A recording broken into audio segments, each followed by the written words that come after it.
Hello. Hello, hello, hello. Great, works.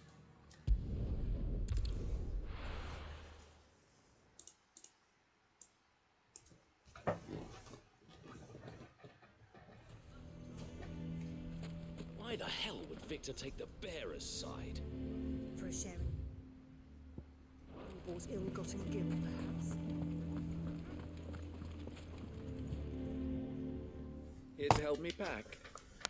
Thanks, but I'll be traveling light. I'm almost finished already, in fact. You're really going to go through with this, then? I am. But before I go, there is one small issue I'd like your assistance with. Well, two, in fact. If it's within my power to help you, I will. It's the children. I refuse to let them share in my disgrace. And if I leave them here, they surely will. Our friendship would see them ostracized forever. But I can't take them with me either. I can think of only one place where they are certain to be safe and provided for and loved. The Hideaway.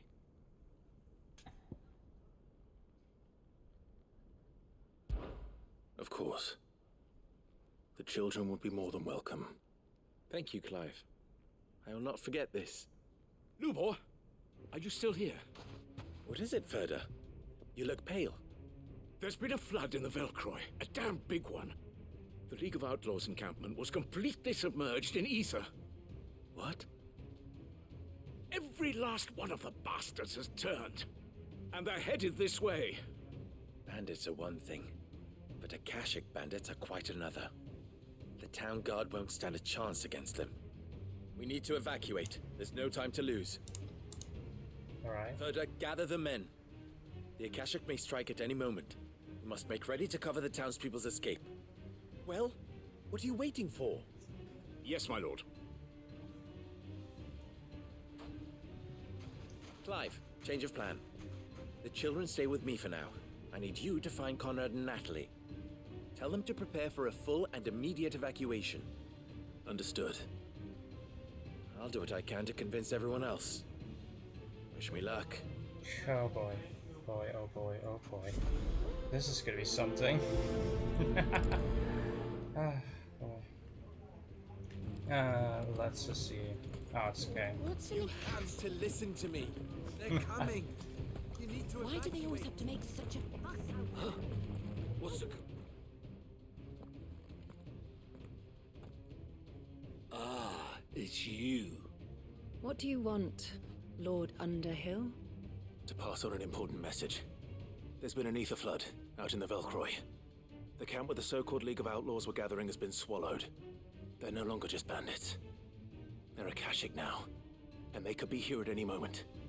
You need to begin preparing for a full-scale evacuation right away. Oh, do we? And who was it who gave you this disturbing news, might I ask? Lubor, perhaps? The man spreading the same poison out in the square as we speak. You may believe his lies, my lord, but we know better. But why would he lie about something like this? Some twisted attempt at revenge, perhaps. If he had not been unmasked, he may well have been elected our leader. A great honor for one of his kind.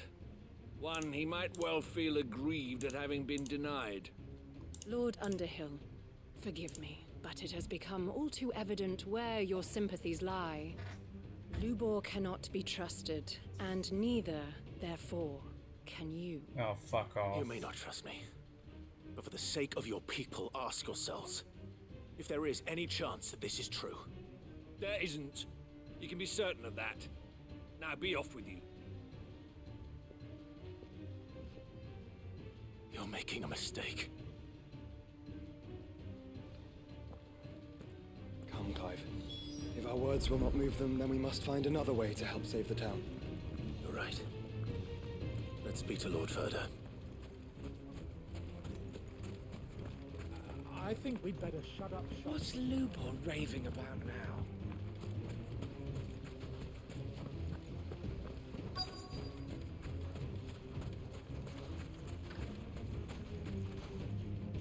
Lord Ferda. Sid, what's wrong? I went to warn Conrad and Natalie about the Akashic, but they wouldn't listen.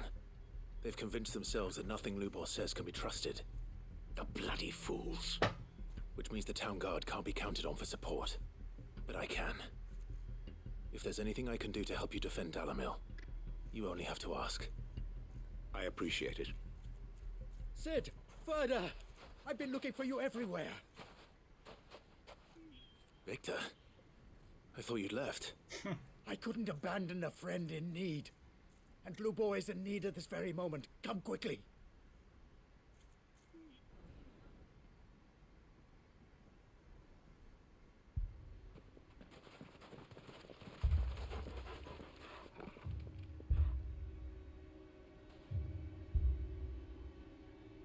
You have to believe me. The Akashic are coming.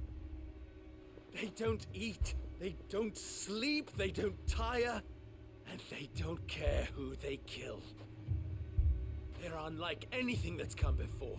There won't be no parley, no mercy granted. We may have saved the town once, but this is different. I do not ask that you forgive me, but please believe me.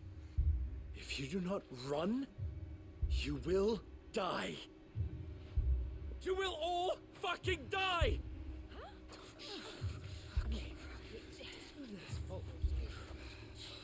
You'd like that, wouldn't you, bearer? Yeah, with us out of the way, your kind will be free to claim Dalamil for yourselves. You should run! Run, bearer! Yeah, run! Far, far away! Just go, bearer. Yeah. Yes! Come on, then.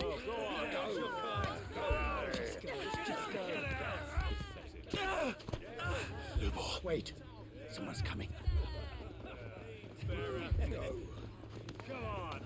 Stop! You're hurting him!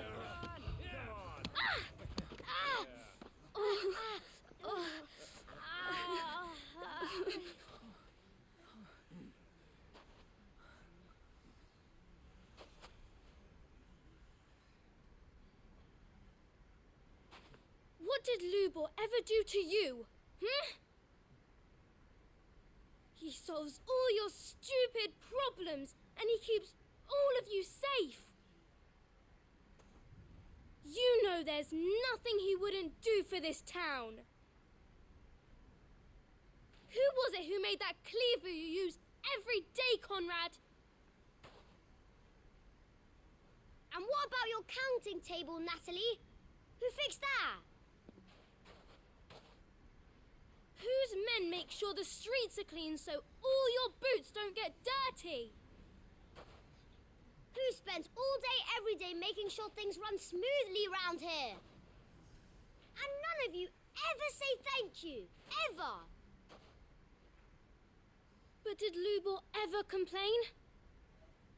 Well, does he ever stop smiling? Damn. He keeps this whole place going. And you act like he doesn't even exist.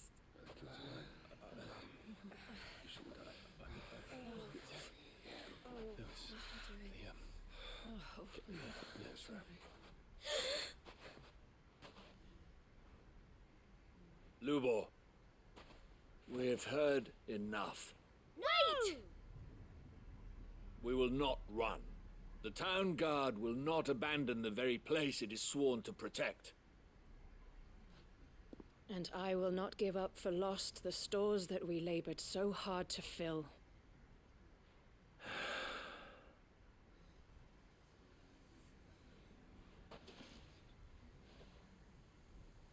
So tell us, how do you propose we deal with these Akashic of yours?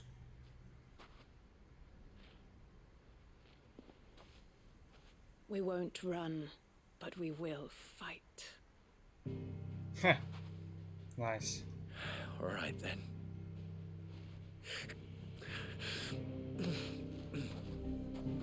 Fine.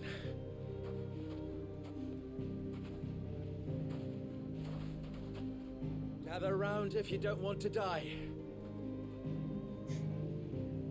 Nice.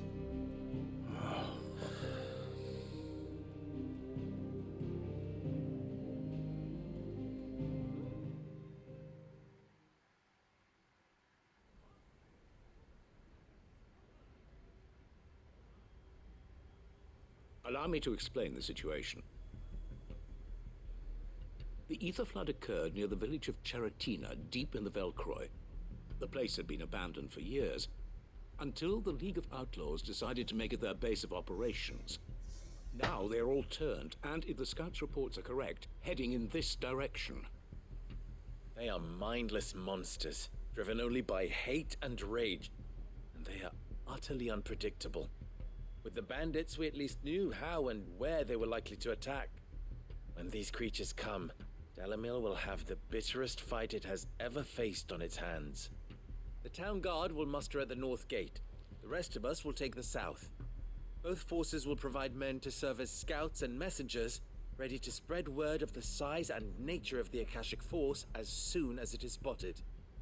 And as soon as it has been, we will converge on its position and see that it is driven back from Dalamil at all costs. Conrad, can I count on the support of the town guard? Always. I leave the selection and coordination of the messengers in your hands, Victor. And the command of our men in yours, Ferda.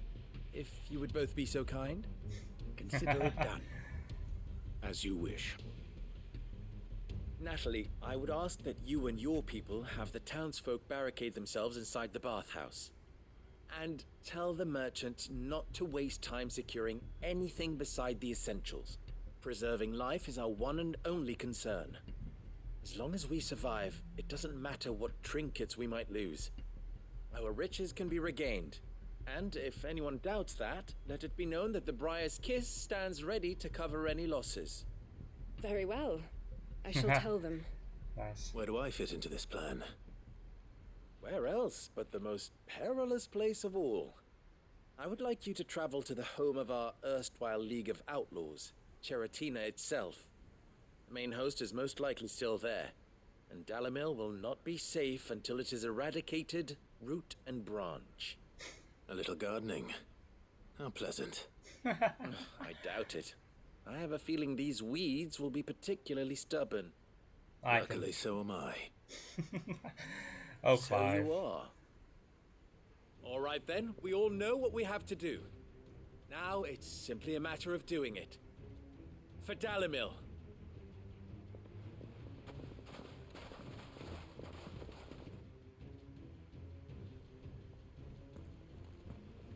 Looks like everyone's ready. I'd better not keep them waiting.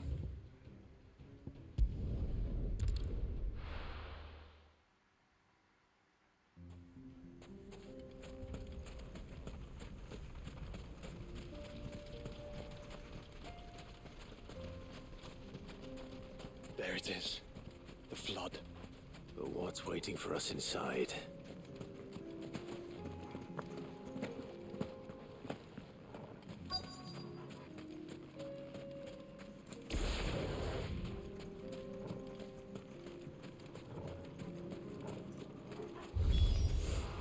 Can't leave a single one alive.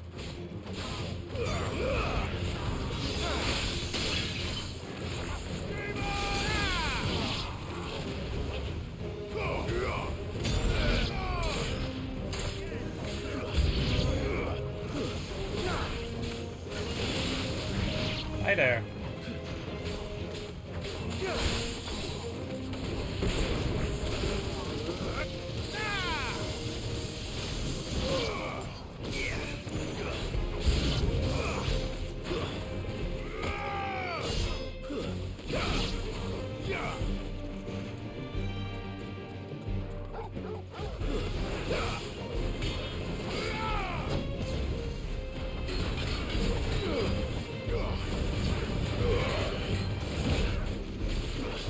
Help me, boy.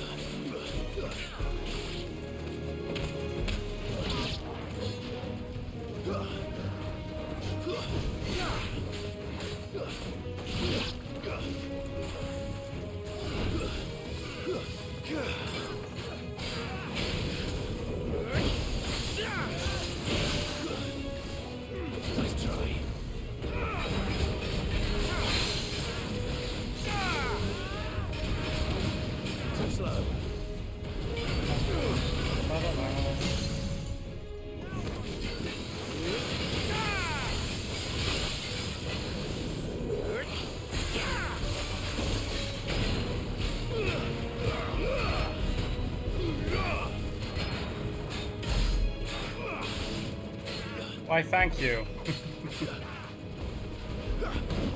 Thank you. Very nice of you.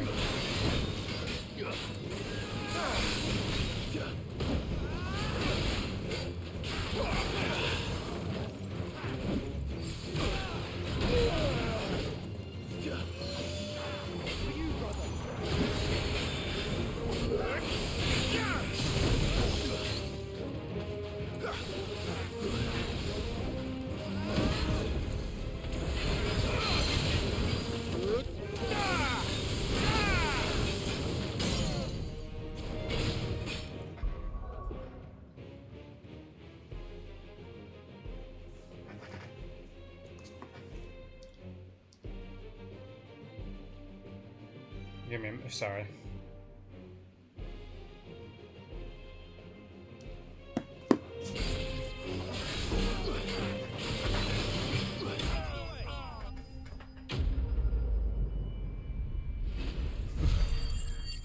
Thanks. After like what, like 50 or 6 hours, like I got a bit around. The League is disbanded. I should get back to Dalimil and see how the others fared.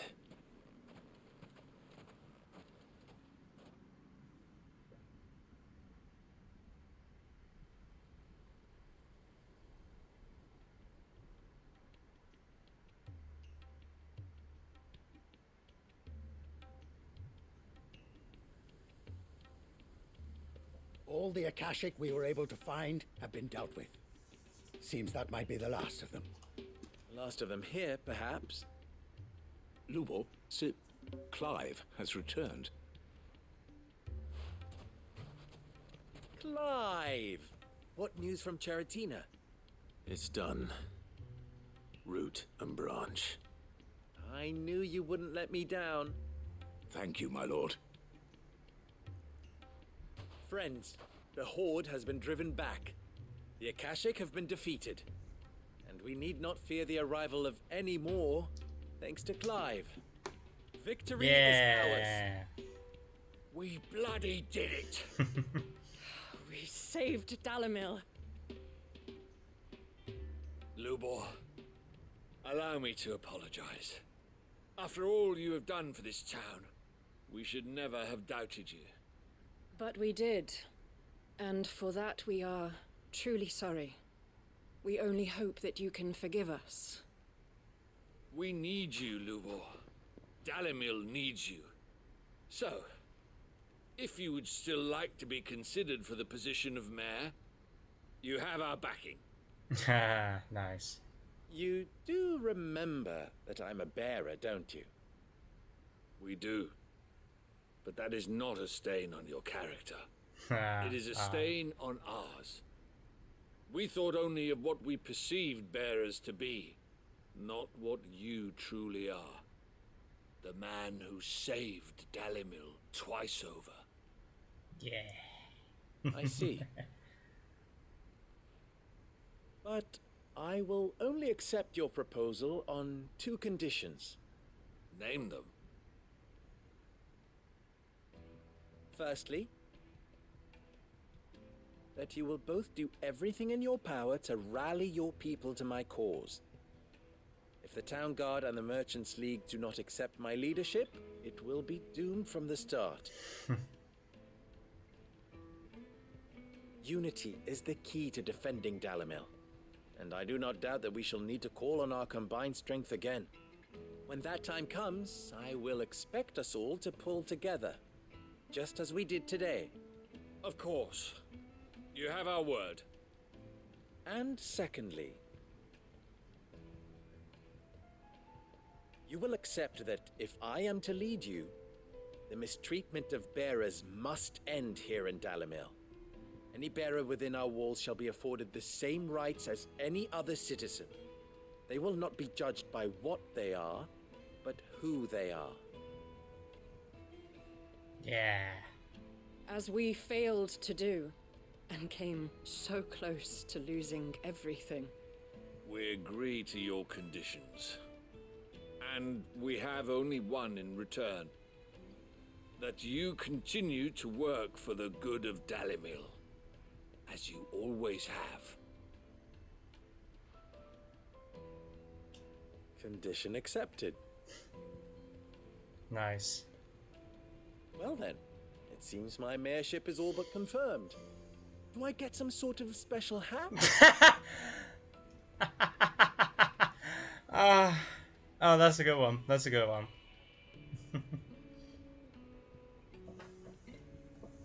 How fickle fate can be. Not so long ago, I had resigned myself to leaving Dalimil in disgrace. And now, I find myself her leader. Here. For everything.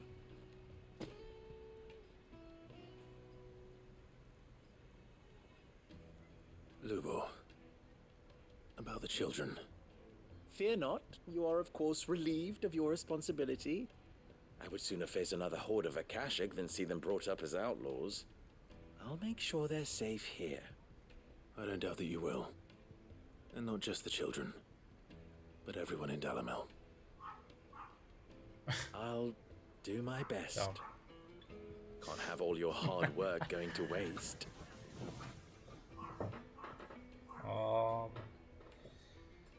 Okay, that's one quest done. Side quests. Now we have to do less again. Hopefully the rest won't be as long.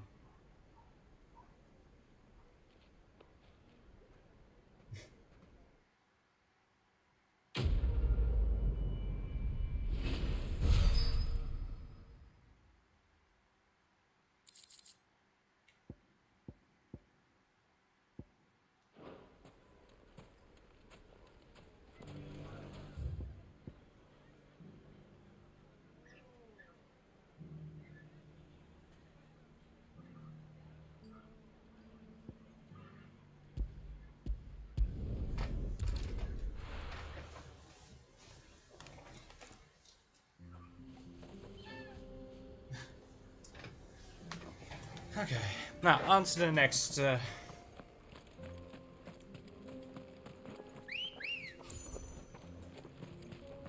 Let's go.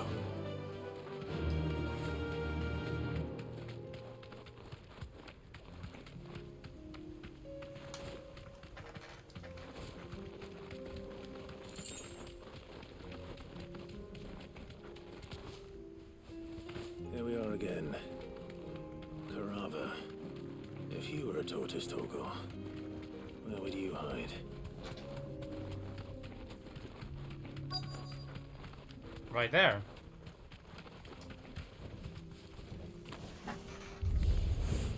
It looks like we found him. Too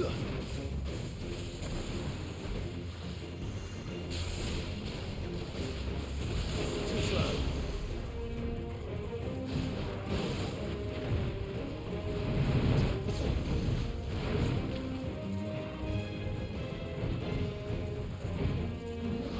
Too slow.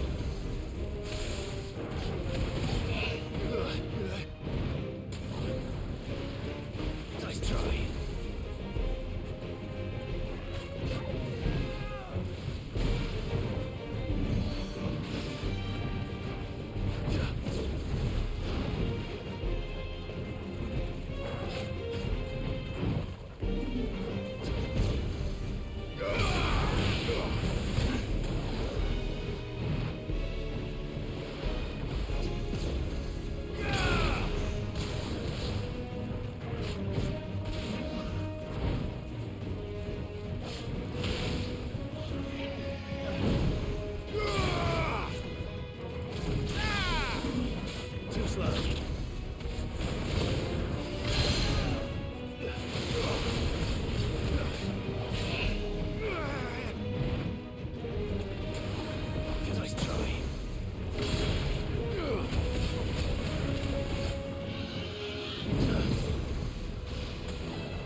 materials to...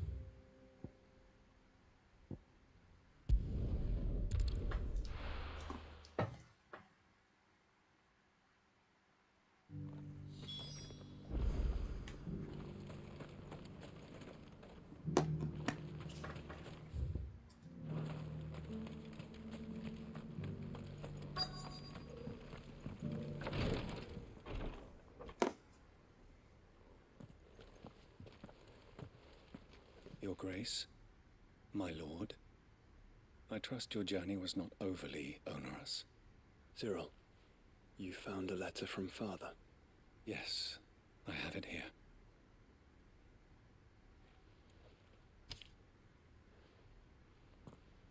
If you would do us the honor, my lord.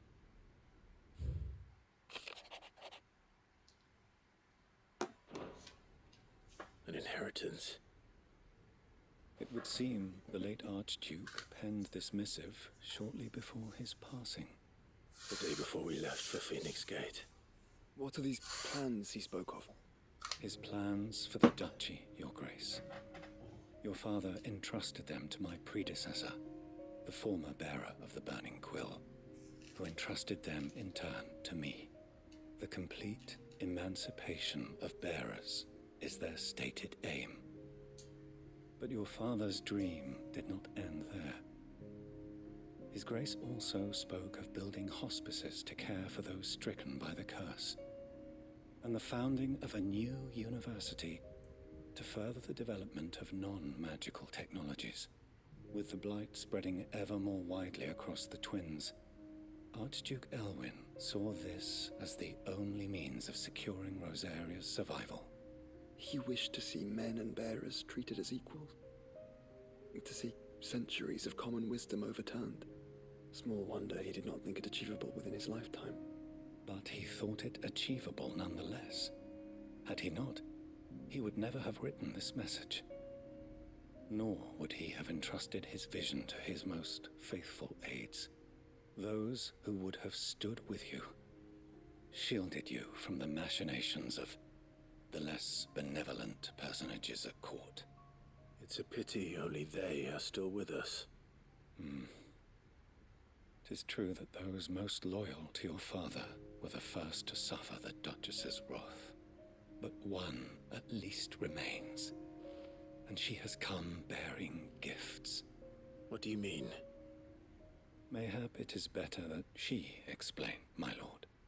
After all, the duties entrusted to me by my predecessor extended only to recovering His Grace's will and arranging a meeting with the one who might execute it, or a part of it at least. And where is this woman?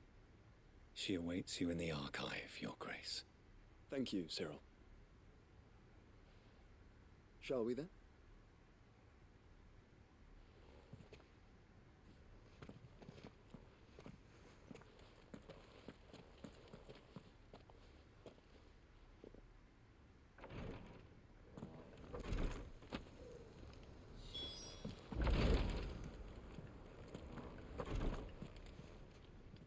Lord Marquis, if you have a moment. What is it, Cyril? One of our brethren lately journeyed across the strait in order to pursue a new avenue of inquiry in our ongoing investigation. He sent an owl some while ago, but we have heard naught from him since. Was he surveying another fallen ruin? No. The object of his study was a savior cult that has arisen in Ash in recent years. We believe it may have some connection to the Circle of Malleus, an ancient religion that worshipped Ultima as its god. By gaining an understanding of this new faith, we hoped to learn more of the Circle's original beliefs. And so you sent one of your brothers to Ash, a continent teeming with orcs and Akashic. Fully cognizant of the risks, yes. I entrusted the mission to one of the most able of our order, the third chair, a master of the arts of combat and survival both. Though he has been silent for some days now, I have thus far refrained from sending any others in search of him, lest they be lost in turn. Yet, it seemed only right to inform you of the situation. given your unique experience of the perils of Ash. For as you so earnestly advised me, it would not do to abandon a man to his fate, when he might yet be saved.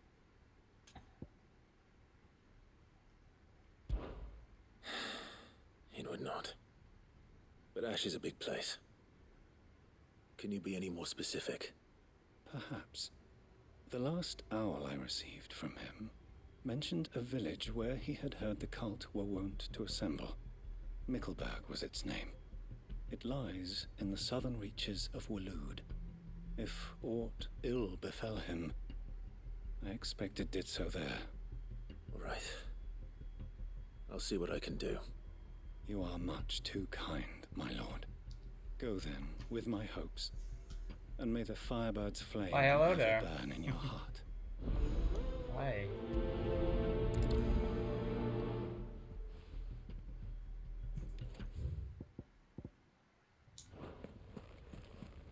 If this new faith really is an offshoot of the Circle of Malleus, Let's concentrate on finding the third chair first, shall we?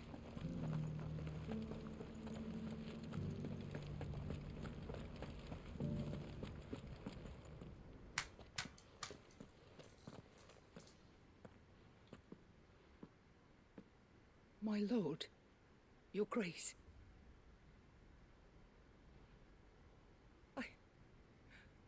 I hardly recognize you. I am Goditha, retainer of House Rosfield, loyal servant to the Phoenix and his shields. Your father, the Archduke Elwyn, entrusted me with the delivery of a gift. I only hope you can forgive my tardiness in bringing it to you. Lift up your head, Lady Goditha. You have our gratitude for your service to our house and to our father. I merely did my duty, as any proud Rosarian would. my lady, perhaps you could explain a little more. What exactly is the gift you bring? As I'm sure you know, it has long been the custom for the children of House Rosfield to be presented with certain keepsakes upon their coming of age. Indeed it has. Our father often spoke of the day when our turn would come. And had he lived to see it, he would have presented you with the treasures I bear. Matching armbands for you both. Alas, he did not live. Indeed, he was taken from us even before they could be completed. He had intended to claim the Heartstone with which each armband was to be finished himself, but it was not to be. And his gifts remain incomplete. I see. It saddens me to bring them before you, as they are. It was your father's wish that you be presented with the finished articles, not these works in progress. But with his grace long since gone, and the stone left unclaimed, I had little choice. You are grown men now, and his house is yours. And while I would not presume to insist upon your claiming the Heartstone in his stead, I know that nothing would have pleased him more than for you to do so. Thank you, Lady Goditha. What say you, Clive? What else? Of course, my lady. May our father's will be done. Oh, I am much obliged. Do you know where we might find this Heartstone, my lady? I do. Though it may be a matter of a good deal more than simply happening upon it. It is found in the bellies of elder griffins, you see. We do at least know where to find one. A certain specimen has made its nest in Titan's Wake, not far from here. A certain specimen? You are most perceptive, Your Grace. In answer to your unspoken question, yes. In fact, this is the very same beast your father meant to slay. I have been tracking its movements since you were but a boy. Were you to slay it in his stead, as men of House Rosfield, it would surely make your father proud. What say you, Joshua? What else?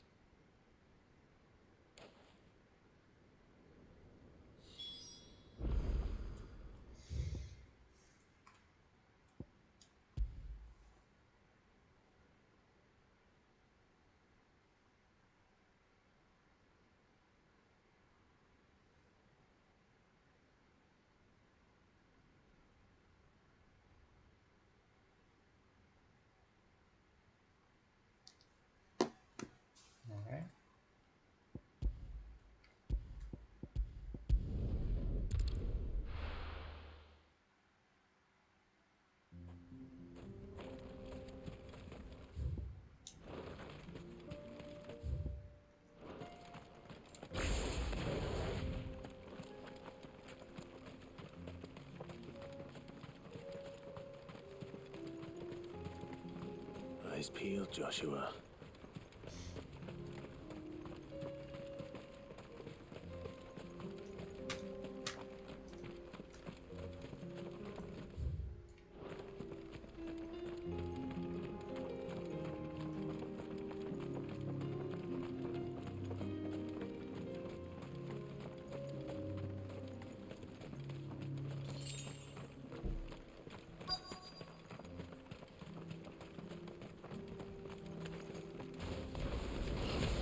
There it is. For House Rossfield.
Is this the Heartstone?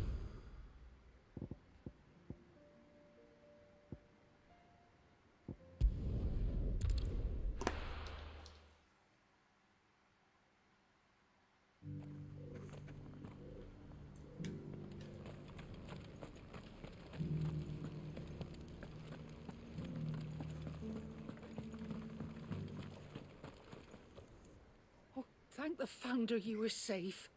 The Griffin is slain then? And the Heartstone claimed.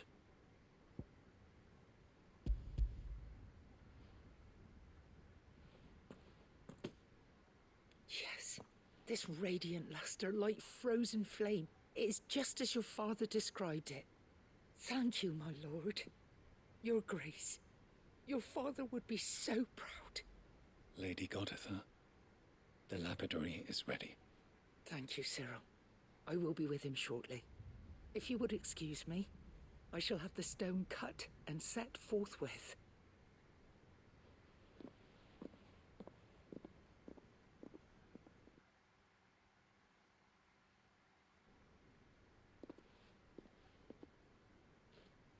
The armbands are complete. Pray, take them. They are yours, after all. Heartstone is harder and more enduring than garnet, or even ruby. It symbolizes unwavering will and devotion, and the graven vines encircling the stone represent the unbreakable bonds between you. It's a message. Father knew we had enemies both inside and outside the duchy. Enemies who would thwart his vision. Only with unwavering devotion would it ever be realized. And only if we stood together, as Phoenix and Shield, as brothers in arms. Only then might those enemies be overcome. Indeed. His Grace knew the enormity of the task he would entrust to you, his heirs. But this was more than just a message. It was a promise. That he would always be with you. Thank you, Lady Goditha, for remaining the steadfast custodian of our father's will.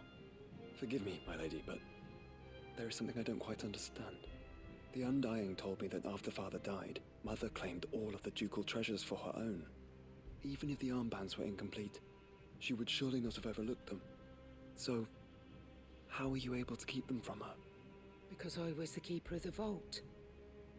Though I was but a lowly servant, your father spoke to me of his intentions for the bands, of the deep love he had for both of you, and his hopes for your future. In the days before the disaster at Phoenix Gate, I discovered that the Duchess had ordered her jewelry be sent away from the castle. It was then that I knew she meant to betray us. I tried to warn your father, but it was too late. When word of the fire reached Rosalith, I knew my time was short. So I took up the armbands and I fled into the night. And thank the Founder you did. Yet my duty to your father was incomplete. Not knowing what else to do, I followed the Griffin, thinking I might claim the Heartstone on its passing. And so my pursuit continued, until Lord Cyril appeared before me. He informed me that His Grace's will had been recovered, and that his sons were alive and well. Lady Goditha, on behalf of my father and all the people of Rosaria, I thank you for your loyal service. As do I. Thank you, my lord.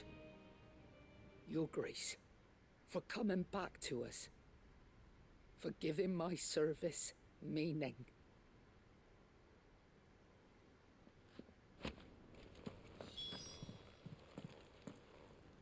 The bands suit you well. It must be gratifying to finally receive the inheritance that was denied you for so long. It is. And we thank you for the part you played, Cyril. If you would permit me to play my part a little longer, might I suggest that you make your way to your father's memorial atop Hawk's Cry Cliff?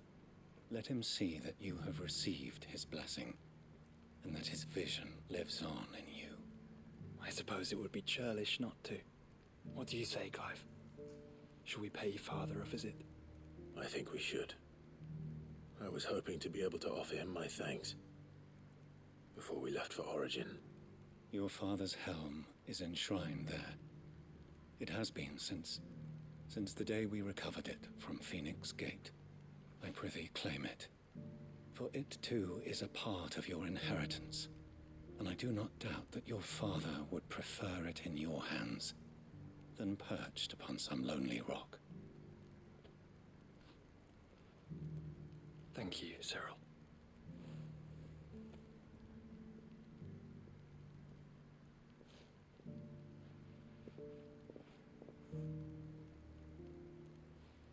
Come on, Clive.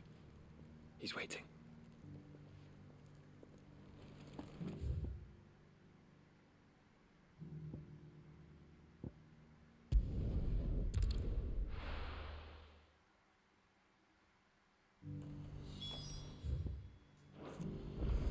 Do you see that too?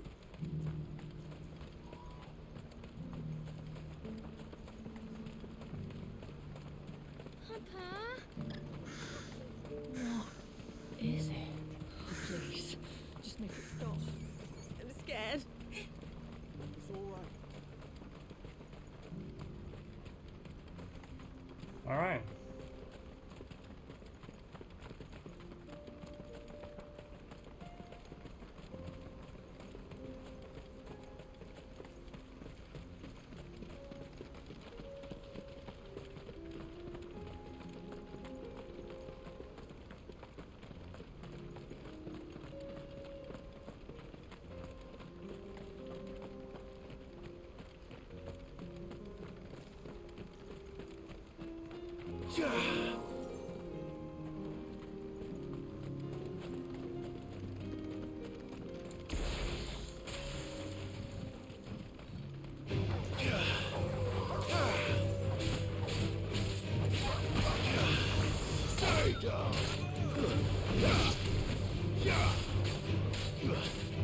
trouble already.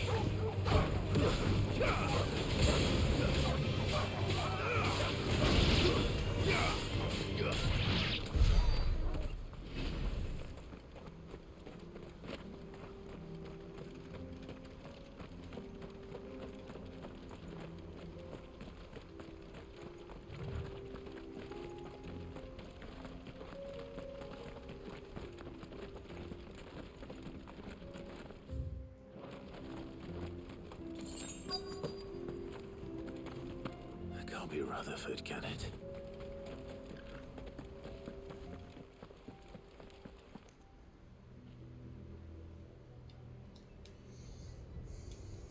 Turncoats and cowards, the lot of you! If it's a fight you want, it's a fight you shall have! Allow me. I don't need your... Please, Field Marshal. Oblige him. This won't take long. You're right. It won't. Men, finish him.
Nice.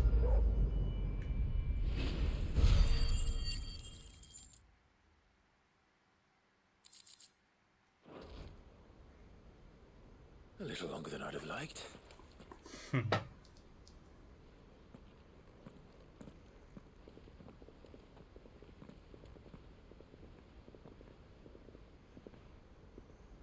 Field Marshal Havel, I presume.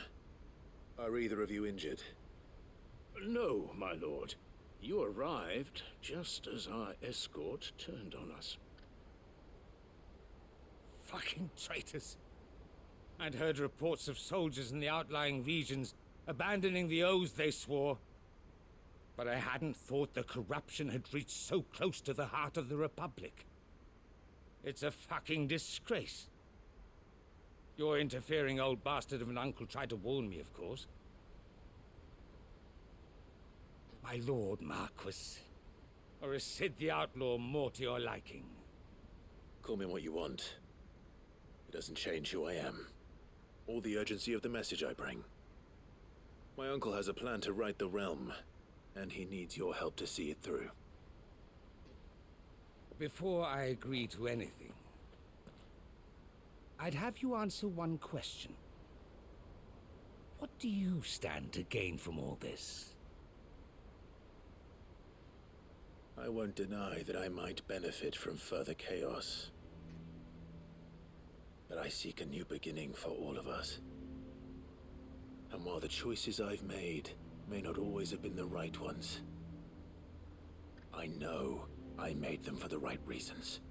For so long, so many of us have been told how we could live, how we could die, when it should have been our decision all along.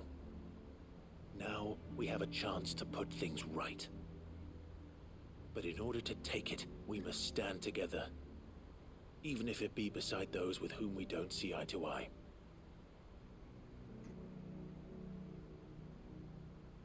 Certainly not the words I expected from an outlaw.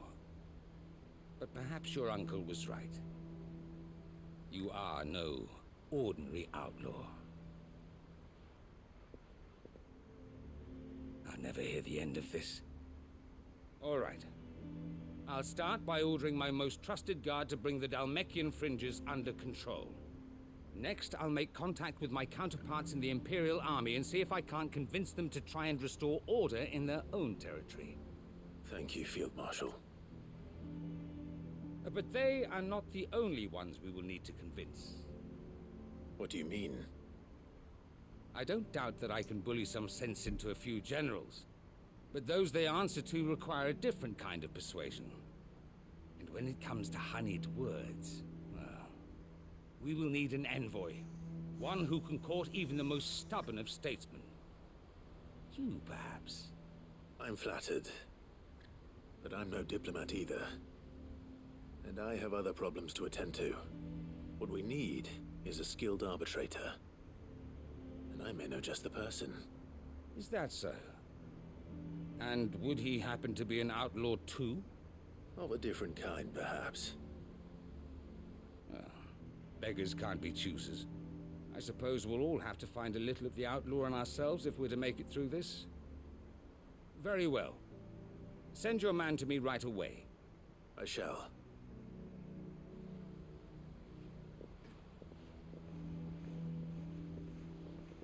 My Lord Marquis. Your Lord Uncle bade me escort the Field Marshal to his manor in Port Isolde. And I will see that my associate joins you there. Very good, my lord.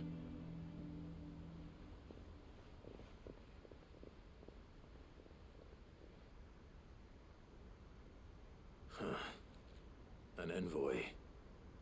I'm not sure I'm the man to talk anyone round. I can barely convince my brother to take his medicine. No. This is a job for someone with experience. Someone like Quentin. I hope I can convince him at least.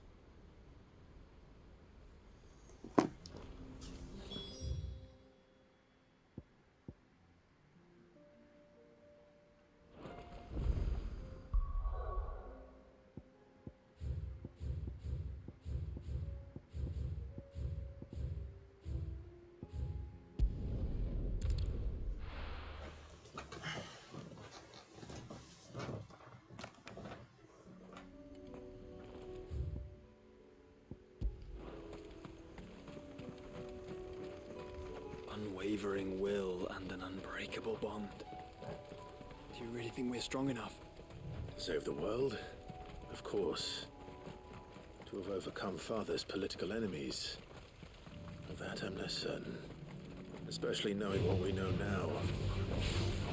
Father was truly capable of. Perhaps these bands would have helped. Knowing he was with us would have made all the difference.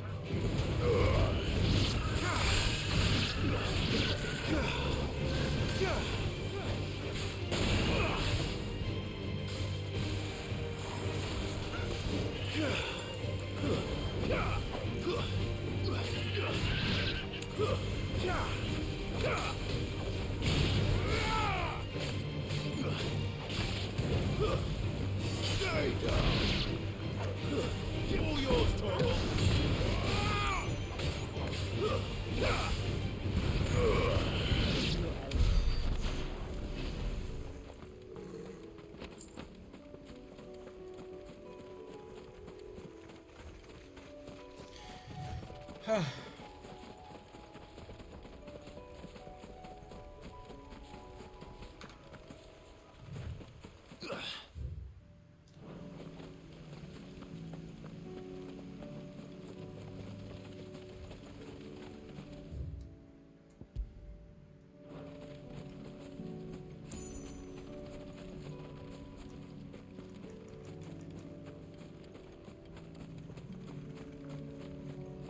It's just back there.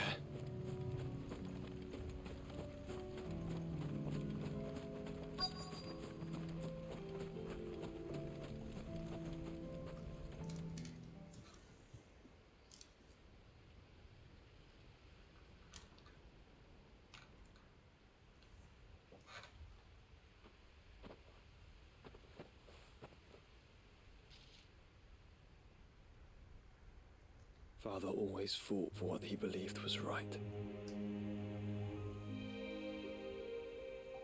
It wasn't until that night at Phoenix Gate that I realized I had never fought for anything.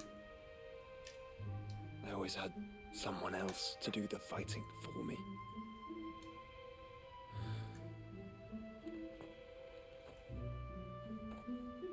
No matter how fate conspired against him, he never lost heart, never looked back, never stopped fighting. To me, he was the greatest of men. And I've been trying to live up to his ideals ever since.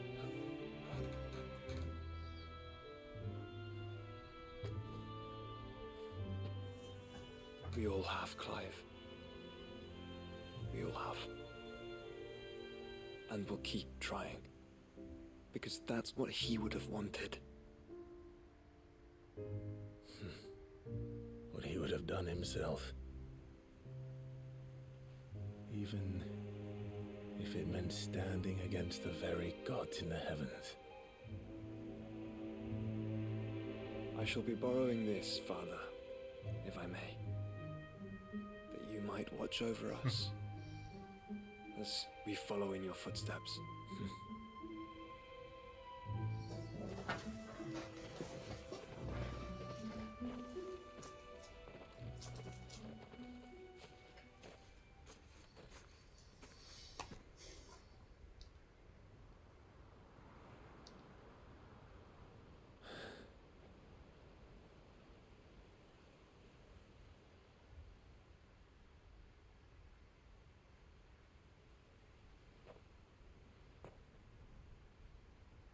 We won't lay you down.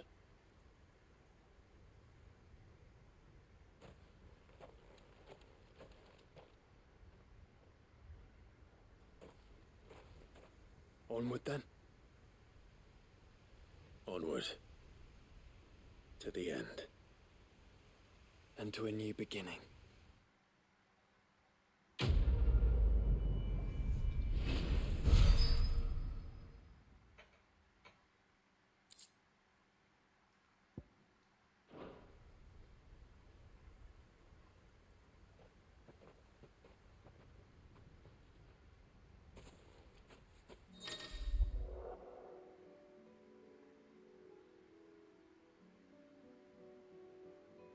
Okay.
Quentin, I have a proposal for you. Do you now? Something tells me you'll be asking more of me than a cask of Gotand gold. Go on then. Propose.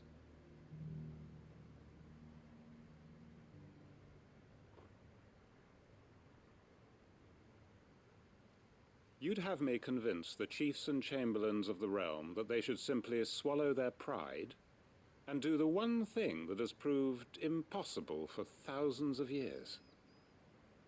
Was there anything else? Perhaps I can fetch you a meat pie as well. I know it's a lot to ask, but I can think of none better suited to the role. And you'd have me give up what little I have left to do it. I told you, Clive. The people of Lostwing are my family, and I cannot abandon them. You'll have to find someone else. I'm sorry to hear that. So am I. And why might that be? What he's asking. How's it any different to what you've done so far? They want you to speak for those who can't speak for themselves. That's what you do best. If it's the vineyard you're worried about, we'll see that the grapes are picked and the tons filled. You know we will. It's not that. Then what is it? You said yourself we're family. Don't you trust us? You know that's not what I'm... Then what are you saying? That only we are worth saving? Why turn your back on everyone else? You convinced us we could build new lives for ourselves, and if you can do that, who's to say you couldn't convince the entire realm? A stirring argument. I fear that any rejoinder I make might fall somewhat flat by comparison. So you'll join us? Where do you need me?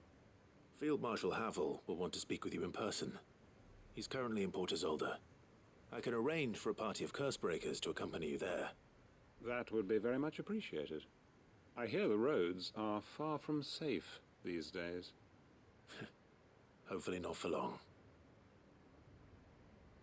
My uncle will want to know that his plan is taking shape.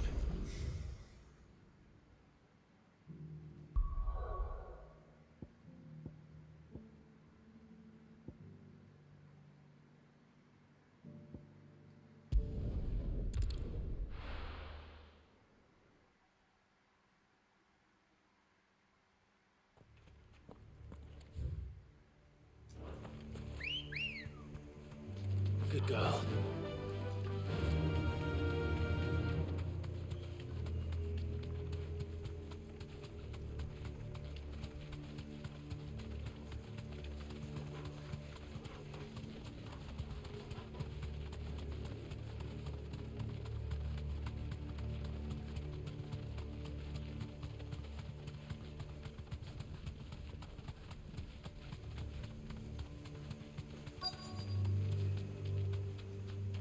The entire village looks abandoned. Now, which house would a bookworm live in?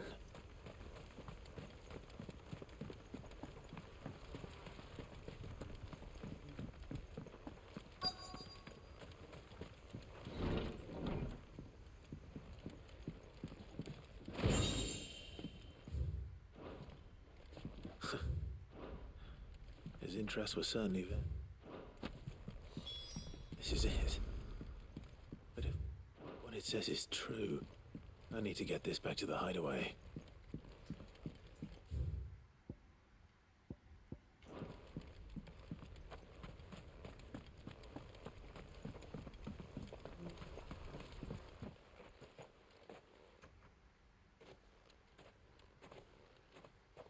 Leaving so soon, stranger?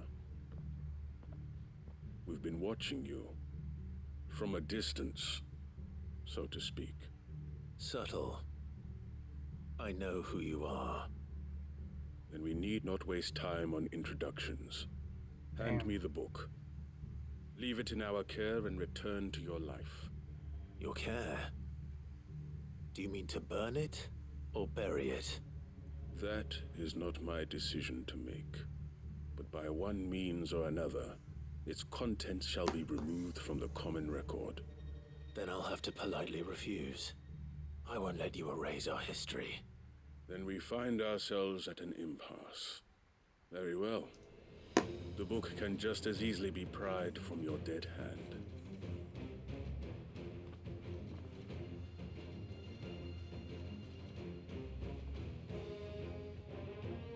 Let's see, shall we? Nah. Nice try.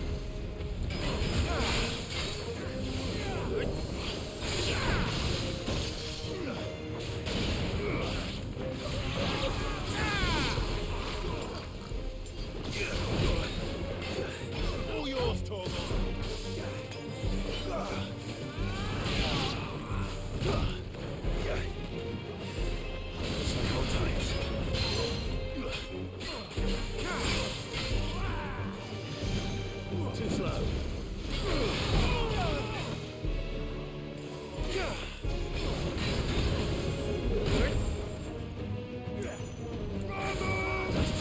Let's roll ready.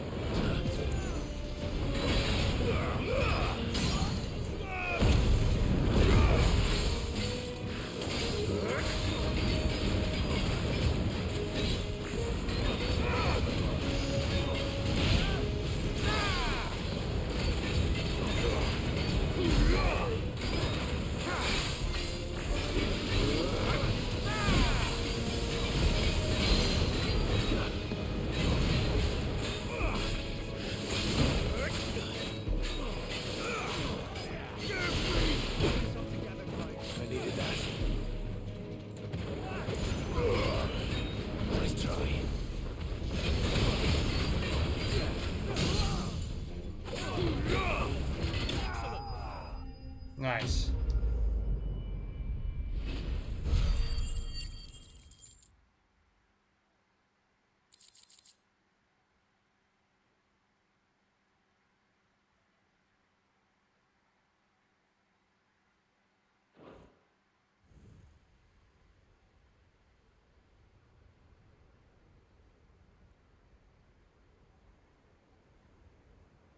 Impressive.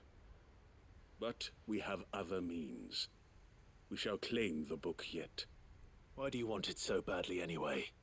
It lays out in no uncertain terms the vanity and avarice of mankind. It tells the shameful history of the persecution and oppression of a gifted few by a giftless many.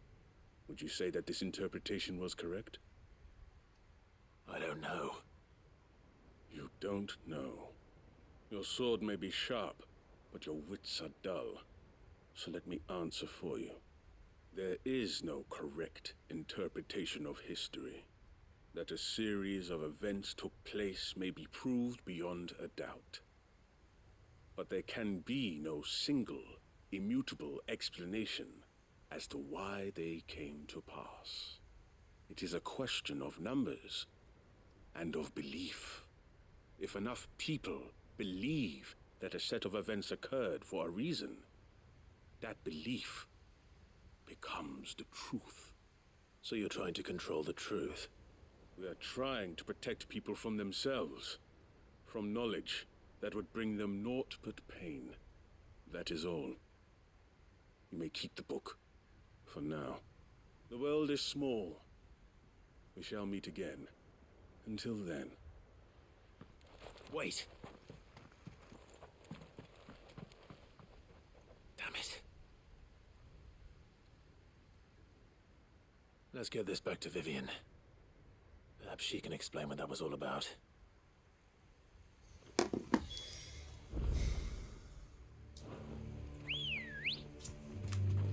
Let's go. Faster!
This must be the orphanage. Hopefully the registry is still here.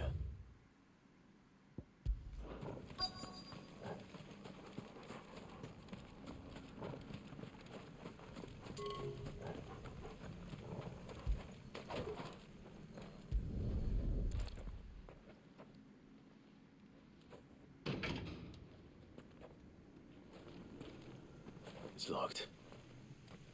I should look around some more before I start breaking down doors.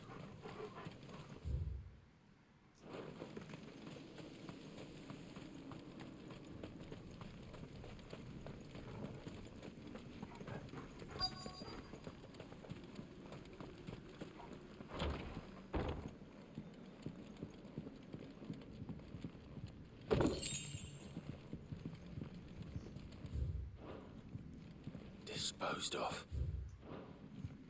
Conditioning. This is nothing short of torture. Herman wasn't.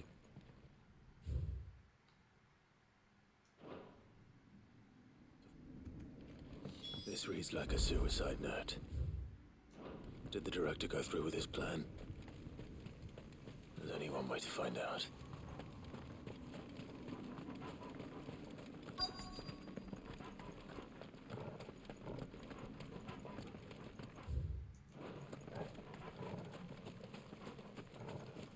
A forked white tree. This must be the place.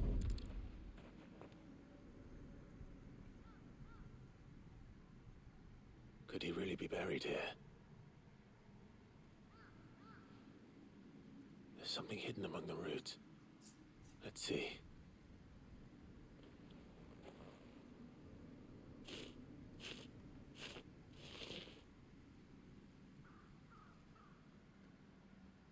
This must be the registry.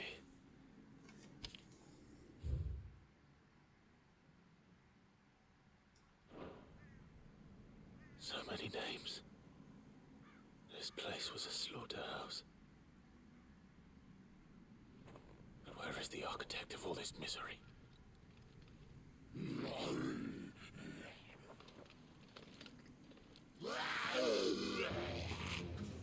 It was only a matter of time, I suppose. This place is cursed.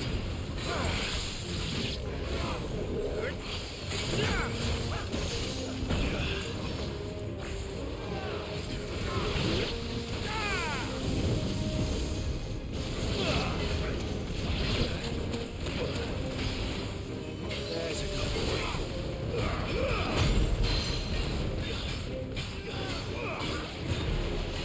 Nice try.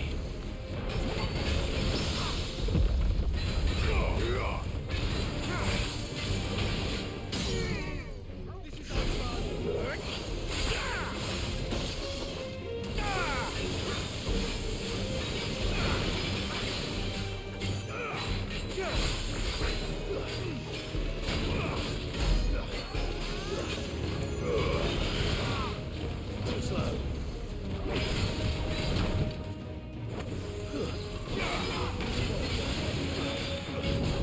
Nice try. Too slow.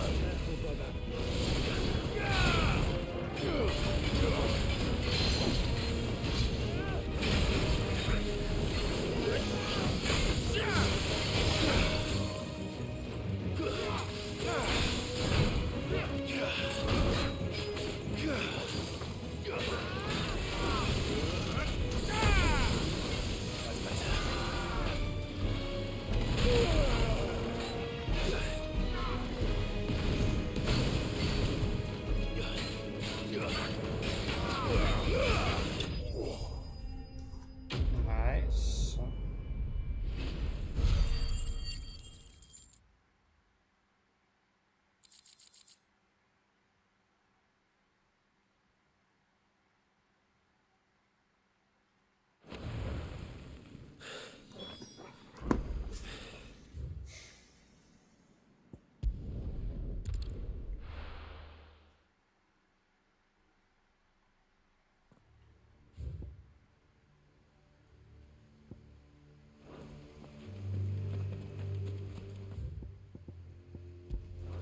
Doris is waiting for me near Balmung. The longer she's out in the open, the more likely she is to be found by a Kashik. I need to hurry. Caution, brother. All right.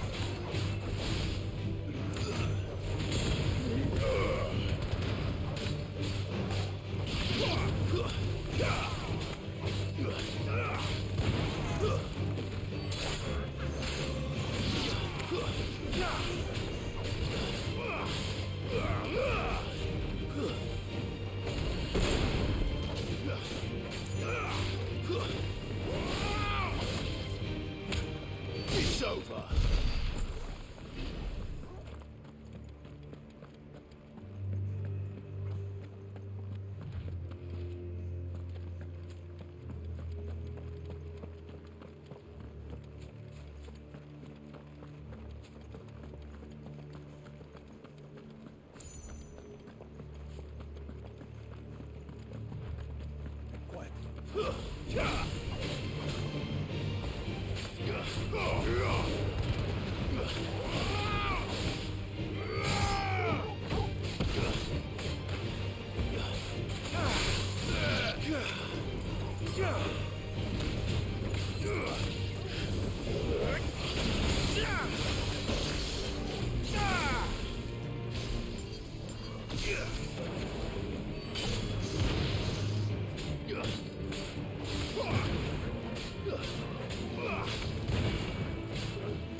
There were no guards, I take it. None manning the gates, no. It's a different story inside, though. The corridors are crawling with Akashic. Most likely guards left behind when the wardens ran. If Chadwick was being held here, I worry that he may already be. Don't give up hope just yet, but let's move quickly. Let me check the ground floor. The ether stick is there. Then I'll search the upper level. Good luck, Sid. Stay safe.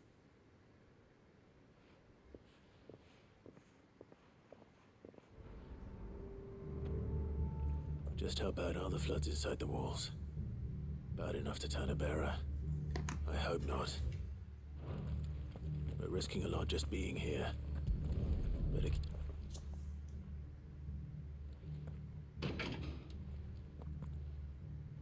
locked up tight.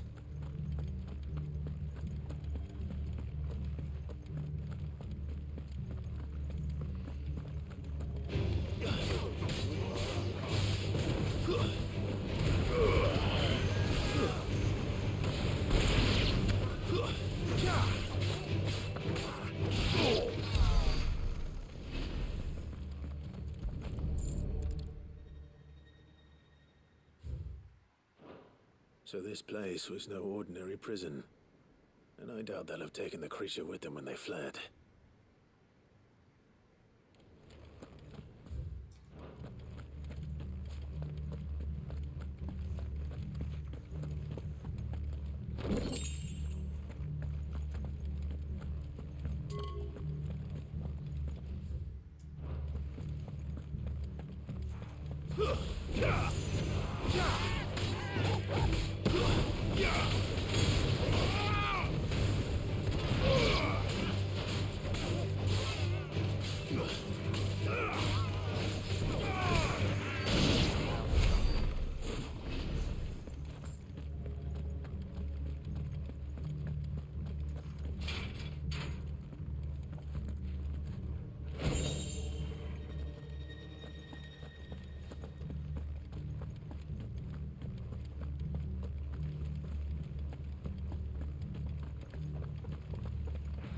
Caution, brother.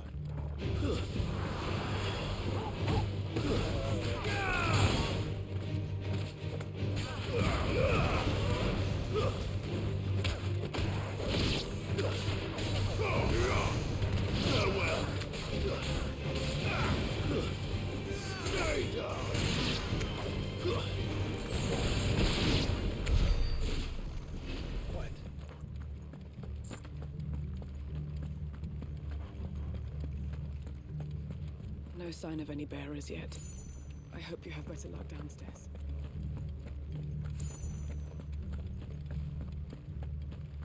Have care.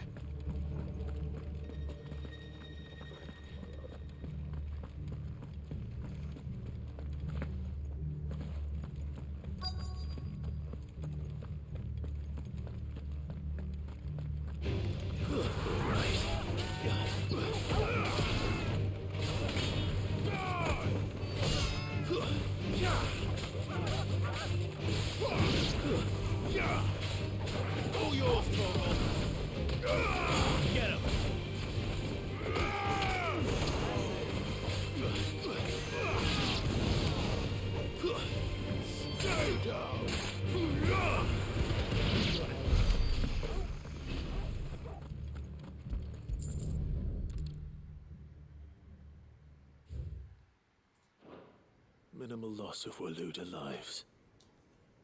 And what happens when they run out of bearers? Even the Imperials take better care of their branded than that.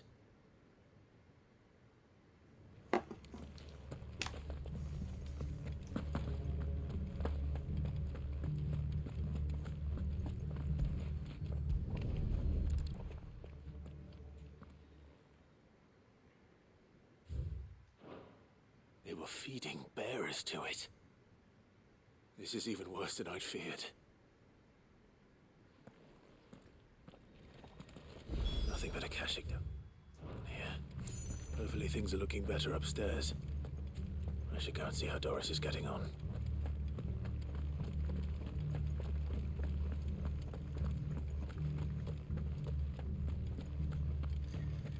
Oh, man. We're so far an hour and a half already in. Jesus.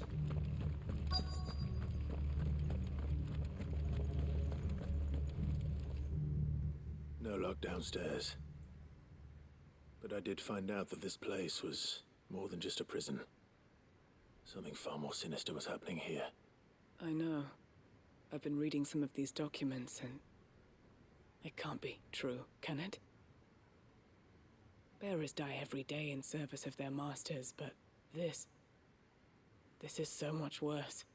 Pitting bearers against a wild beast armed with nothing but their wits? And all in order to bring about more death. And not just those who could fight, but the elderly, children even, and those who wouldn't or couldn't were disposed of. Whatever that means. I'm afraid it means they were fed to the monstrosity they kept here. Then we're too late. And I was a fool to bring you here. Don't say that. Did you find anything else? A key. But it doesn't fit any of the locks on this floor. Perhaps it will fit one of the doors downstairs. There's a corridor I haven't searched yet. Finish up here, then come and find me when you're ready. All right. I'll be there in a moment.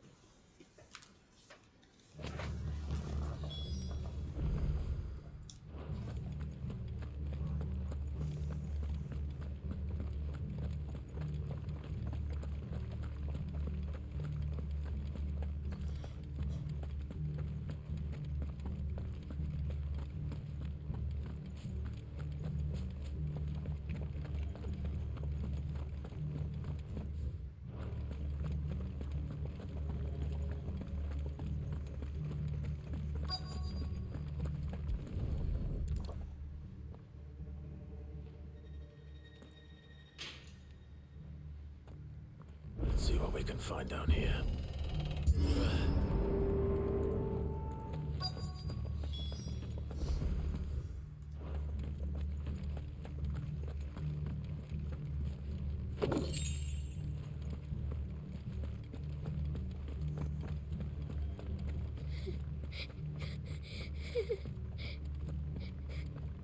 Survivor. And she sounds close. Who are you? There's no need to be afraid. Are you alone? Are there any other survivors? Some of the guards. They're still here. But something's wrong with them. Everyone else was eaten by the monster. Of course there were. Thank the Founder. It was worth our coming. But I'd rather we didn't linger. Are you ready? Ready when you are. You poor thing. You must have been terrified. Did Jadwick send you? What? He fought the monster. Distracted it so I could run away. He must have sent you. He promised to free the others too.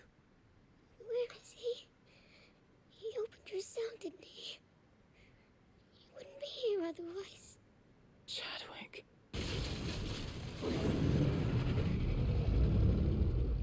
Was that?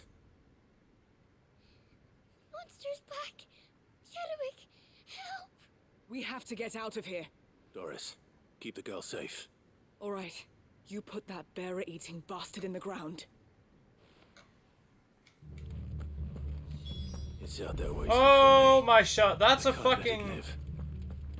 Not if it's got a taste for bearers.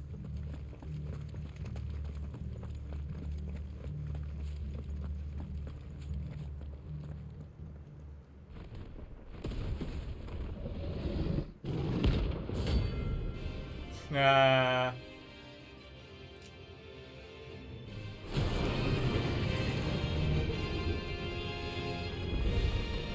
The beast will wreak havoc if it ever leaves the prison. I can't let that happen. Too slow.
Nice.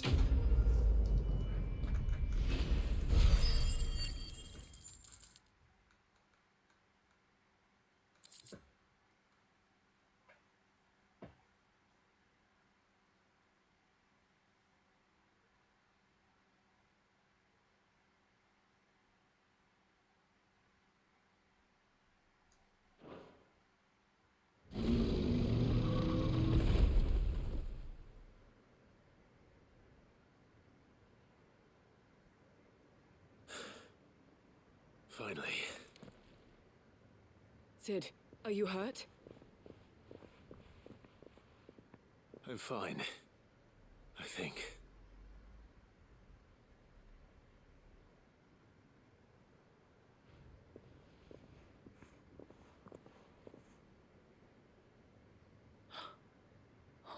No. What is it? A diary. I gave it to Chadwick before we went our separate ways. He was here. Do you think that creature? I'm sure he fought bravely to the last. The girl is safe thanks to him. Chadwick. You fool. Come on. We have to get her back to the hideaway. We don't want his sacrifice to have been in vain. No. Of course not. I'll see that she's looked after from now on. It's the least I can do.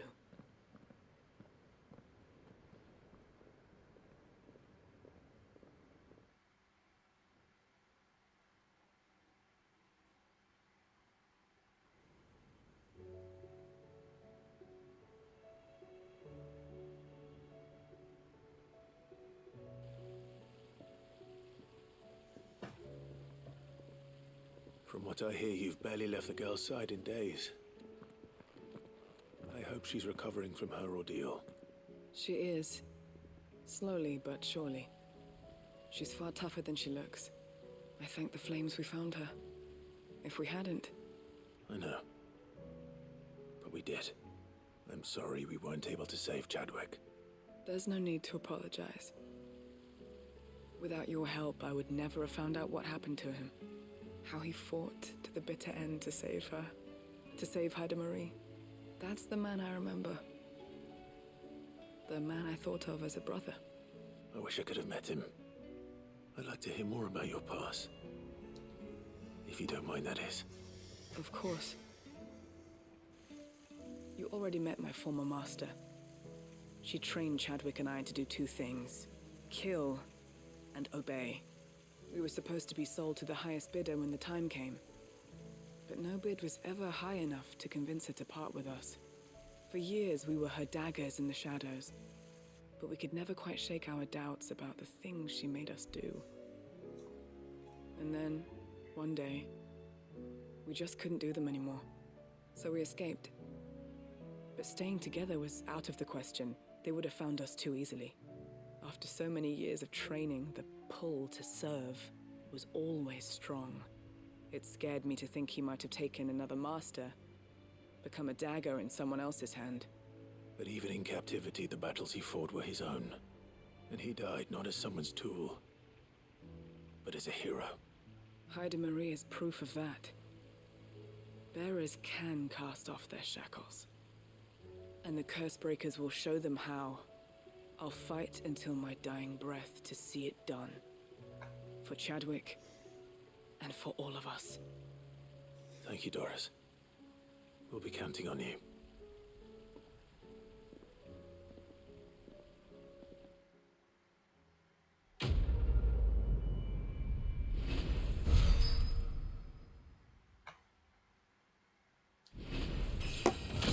Oh, nice.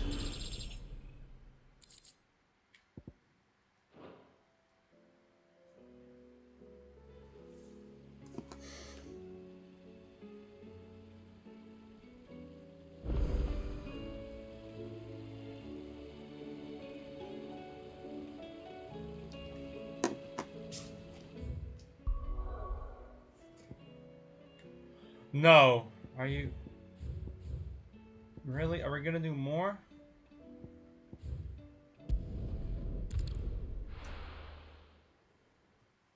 How many more side quests are you just gonna throw at me constantly?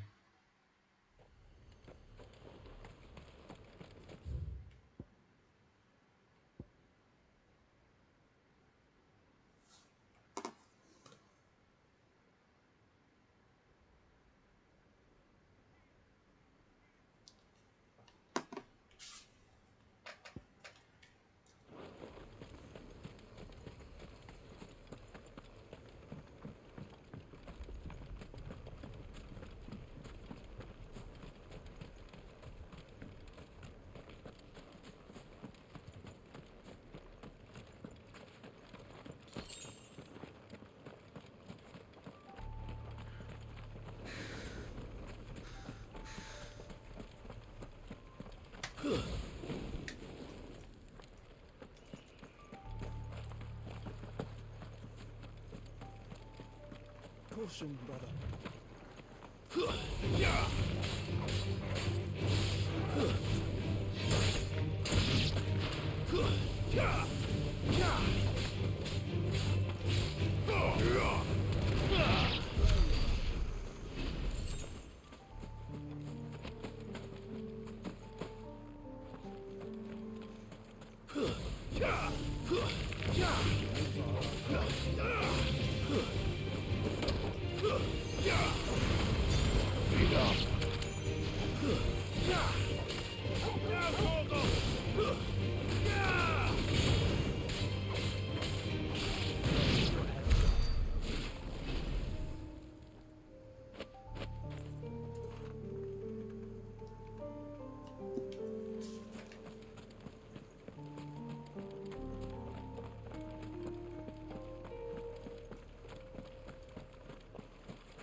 This be Nickelberg.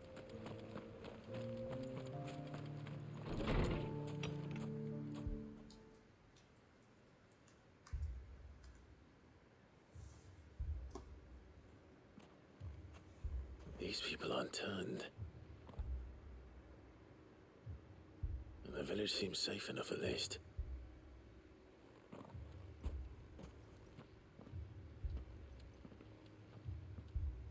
What is going on here? Ah, did you too heed the call? Heed the call? No, I came here looking for someone. To be honest, I wasn't sure I'd find him here. Let alone all of you. Is that so? What are you doing here? Is this where you live? It is my home. The others, they heeded the call. You keep saying that. What do you mean? They came here to perform the rite, just as King Barnabas instructed. This village is their altar, where they shall cast their souls upon the gentle waters and give themselves to the Lord. Give themselves? Oh, Lord, cleanse us of our sins. Let us be reborn in your loving arms. Free us from the torment of this mortal realm. They want to be saved. Forgive me, but did another foreigner like me come here? He was probably wearing a cowl. You mean the traveler from Stone? Yes. He's staying at my house, toward the rear of the village. Thank you. If you don't mind, I'll go and greet him. They seek the same salvation Barnabas did. At least the third chair still lives. Let's go and find him.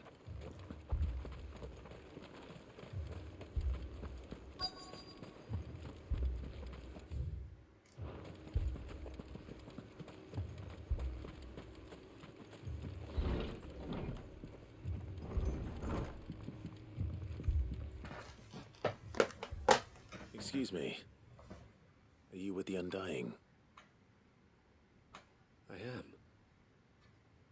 And so it would appear, are you? Lord Rosfield, if I am not mistaken. That's right. And you must be the third chair. I am. Cyril was worried for your safety. He sent me to find you. Then I must apologize. I did not mean to trouble the bearer of the burning quill, much less you, my Lord Marquis. He said that you had failed to report. Is there a reason for that? I came here to study the followers of this new faith. But the more I learned of them, the more my own faith began to falter. You have seen them at their prayers, have you not? They devote themselves to the veneration of their Lord with a fervor I have never seen before. Praying night and day that they might be rid of their wicked wills and reborn in their Saviour's light. Not that they might be granted respite from their worldly woes, but so that they might continue to serve him. Serve him with all of their beings. I, too, swore to devote my life to the service of my Lord and Master, but this... it is different. It is more. And so I would see it through to the end. See these people safe, that they might achieve their dream. That they might do their duty to their Lord. Even if it should keep me from doing my duty to mine. You do understand what their dream is, don't you? I do, my lord. They would cast aside their wills and become Akashic.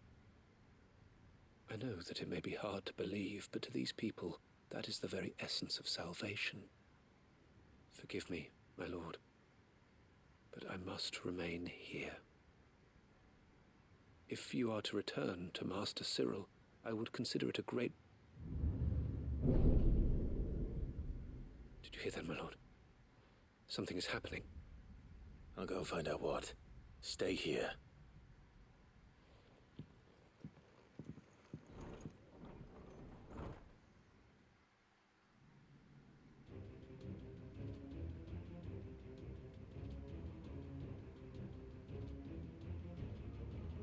An ether flood. Oh no. There must be something I can do.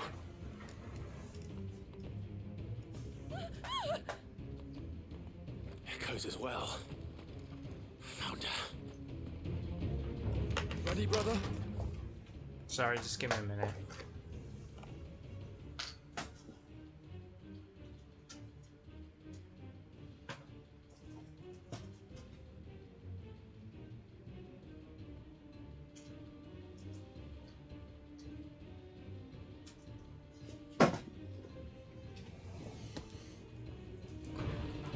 Ready.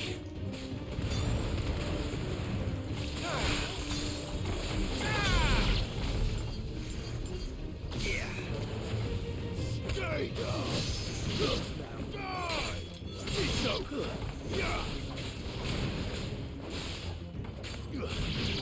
Over here.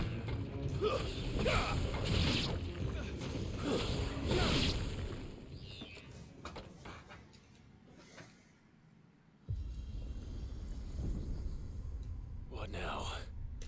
Oh boy.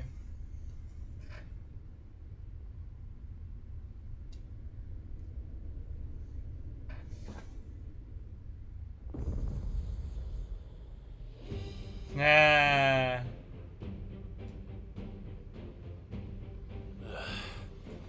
We meet again. I've killed your kind before.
Damn it!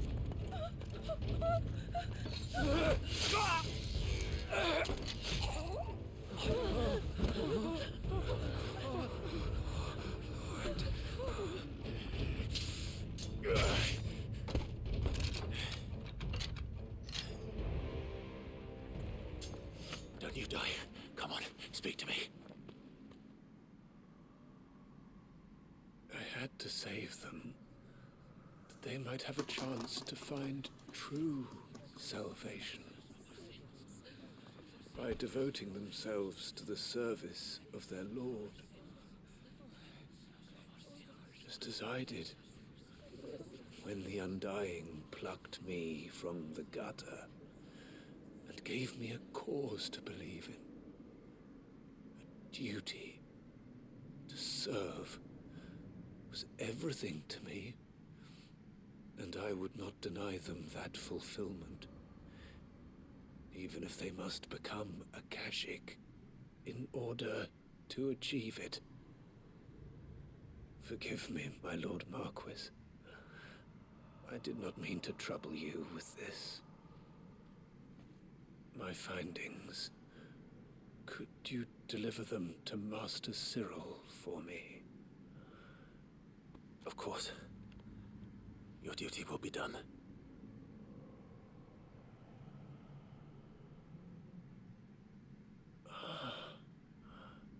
Look, my lord.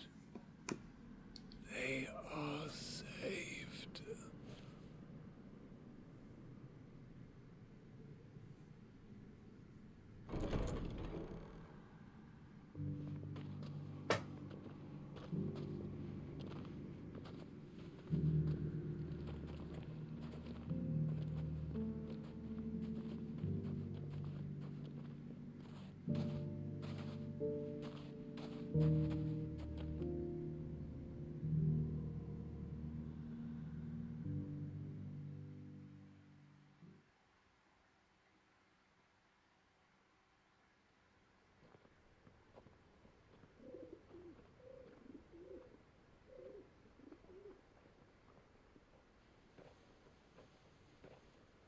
They are saved. Founder. I should get this report to Cyril.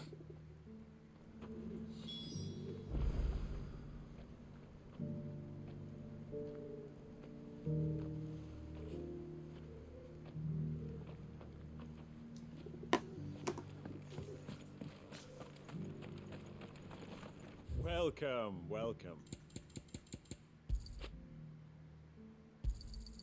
Anything else? A fine choice. Anything else? Go safely.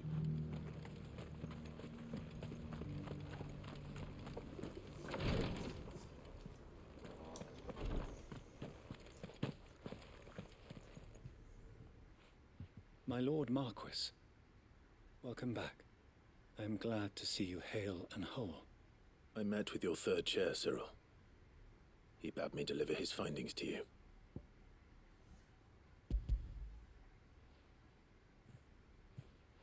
Thank you, my lord. He remained in Ash? He died protecting the villagers from an echo. I buried him in Mickelberg.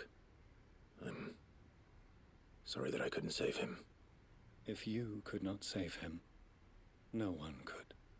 The villagers, they were believers in this savior cult. They prayed to their god that they might be unburdened of their wills. Then an ether flood came, and their wish was granted. Your brother sacrificed himself that they might live, even knowing that that life was death by another name. Then he perished defending liberty. A hero's end. For the right to choose how one dies is no less sacred than the right to choose how one lives. Sid would agree. He wanted to build a world where people could die on their own terms. A noble ambition. To die for one's cause is the most perfect expression of one's faith. It matters not how misguided others might judge one's decision to be, only that the decision is one's own. We live according to the teachings of our order. We believe in them, we protect them, and yes, we die for them. For better or worse, that is our creed.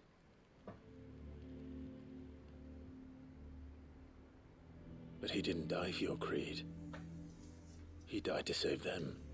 And you still believe that what he did was right. I believe that he believed it was. We of the Undying are not slaves, but willing servants. And this was his will, the ultimate expression of it. All right. I'd like to know this man's name, Cyril. To know the names of all the Undying who've fallen in the line of duty. They died serving my house. It's only right that I remember them. That is my duty. Of course. I shall fetch the Book of Martyrs at once.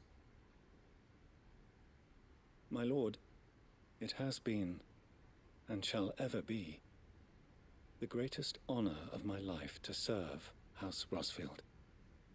Though our duties may differ, yours is no less important. I pray with all my heart for your success. And were they here, I have no doubt but that every one of my fallen brothers and sisters would feel the same.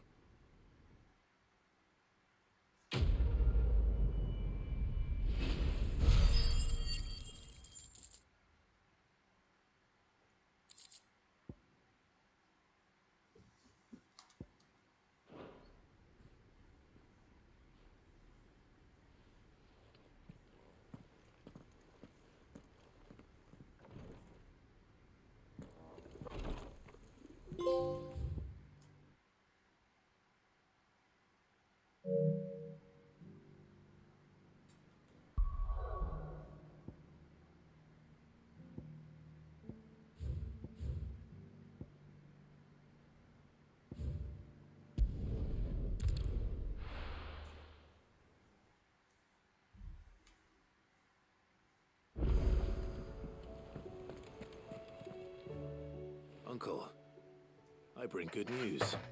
The Field Marshal has agreed to your plan. Ha! Of course he has. I didn't doubt you for a moment, dear boy. Rutherford is accompanying him back to your manor in Port Isolde as we speak. They will await your return there. As will one other. One other? Who, exactly?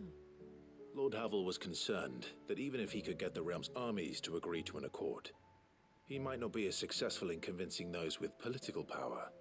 He asked if I might have a solution, and I suggested a certain Imperial Lord Magistrate turned Liberator. One of your co-conspirators? Master Quinton would probably call me one of his, but yes. Another outlaw, then. Just the thing we need to put these rotten politicos in their places. Good thinking, Clive. I'm glad you approve. The more the merrier, eh? Uncle, assuming Havel and Quinton can solve our problem with the armies, you still haven't mentioned how we might manage the grain shortages. Oh, don't you worry, my boy. The 7 high houses will be seeing to that. They have all agreed to make the most generous of donations. Oh, of course, it did take a little persuasion, but luckily I had some unexpected help. From who? Why, you, my boy. Rumor has it that you rescued the Lady Ariane's head steward Rockford from a horde of bloodthirsty bandits. It was more of a handful.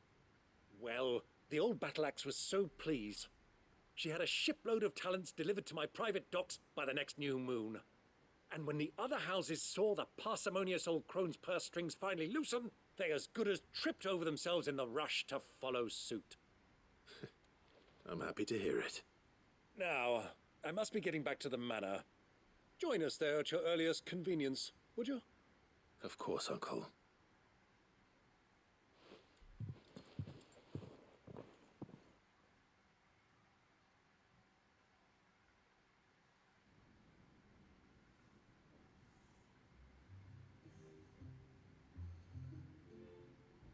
And how, pray tell, will we get that grain to the capital if the roads are still overrun with Akashic? You'll find another bloody road. I only have so many men, and I'm not about to send them headlong into an ether flood. That is, unless you'd have them turn as well. Well, I'd certainly eat less. Says the man with a belly bigger than a band of curls. My soldiers actually need their rations. Without any food to keep them going, they'll be dead even before you've sent them on your fool's errand. If I may, gentlemen, perhaps I might suggest an alternative approach. Though supply routes are indeed disrupted, there is no shortage of ships. Indeed, they bob away in every bay from here to Randalar, awaiting a safe haven. Allow them to make port and fill their bellies full of grain. And once those who crowd the cities are fed, ferry the displaced back to the countryside to work the fallow fields. But I'm sure that you wish to continue your discussion. Forgive the interruption. Two such firm friends as yourselves need no help from the likes of me. Rutherford spoke fondly of the great bond between you. Us? Friends? I can't stand the man. Clive, I'm beginning to question the quality of the company you keep. And what kind of company were you expecting him to keep? The man's a criminal. Criminal? How dare you? You are not fit to breathe the same air as this fine, upstanding young gentleman. Upstanding? He calls himself Sid the Bloody Outlaw. Once more onto the breach.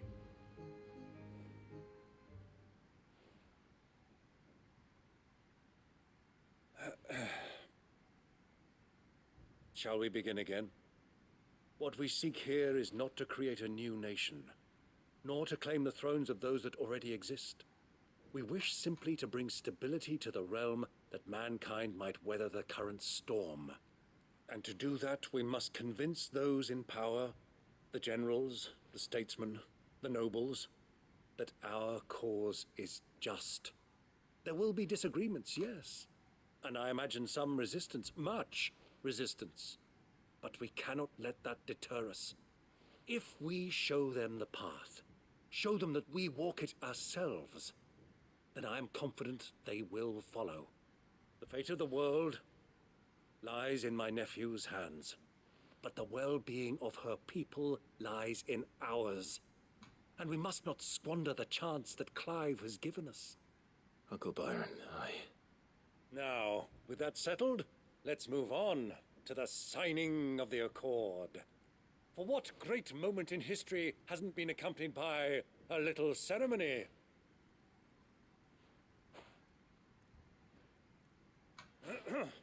Citizens of Valisthea, I present to you the Triunity. Rutherford, my quill.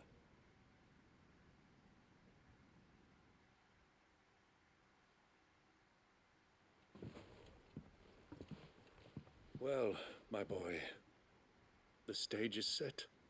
That it is. This is the role you were born for. Now I ask only that you trust in the talents of your supporting cast. We shall play our parts to the best of our abilities, that you might have the opportunity to shine. The realm needs its Sir Crandall, and there is no better Crandall than you, Clive. I want you to keep this signed accord as proof of our faith in you. I will. Thank you, Uncle.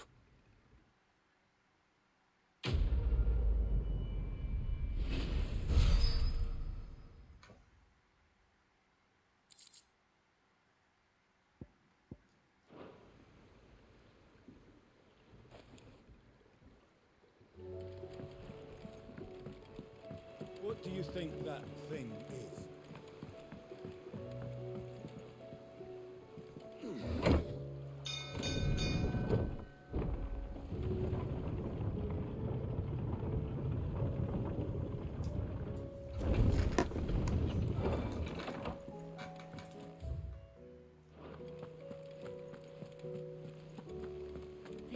everything about it. You should have seen it.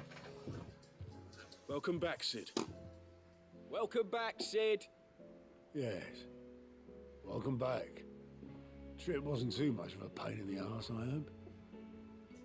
Truth be told, it was me who suggested roping you in to help with the trial. But from what I hear, things didn't go quite as planned. No, they most certainly did not. Ember lost his nerve in the face of a beast of prey, but he didn't lose heart. He pressed on, and he achieved his aim. And is that not what we ask of our scouts? Indeed it is. Thank you for your honest appraisal, Sid. The fact remains, however, that Ember will not always have a battle-hardened warrior on hand to pluck him from the jaws of peril. All I have gleaned from this trial is that without someone watching his back, Ember is little more than a liability. Wait, Sergeant. Ember still has much to learn, it's true. And this time he was found wanting. But I'd say he's due a second chance, nonetheless. After all, he did do as you asked.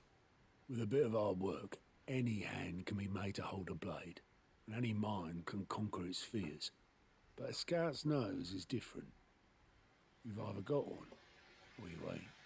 And by sniffing out that lot, young Ember here has shown he has a conk and a half. Wouldn't do to waste it now, would it? Fine. One more chance. I'll do whatever you ask. I'll spend my days and nights in the pit if I have to. I'll show you. Just you wait. Daft as a brush, that one. But his heart's in the right place. Just like someone else we know. And if you ask me, we've been leaning on him for far too long. That time the Cursebreakers took some of the weight off his shoulders, I reckon. It couldn't hurt. Just don't tell Gav I said so, will you? I won't have him thinking he's been hard done by. Next thing you know, he'll be asking for a day off. Chance would be a fine thing. Back to work. Forgive me, Sid. This did not play out as I expected. Things really do these days. But that's why we need men like Ember more than ever. Men who can make the best out of a bad situation. Remember that. I will, Sid. Thank you.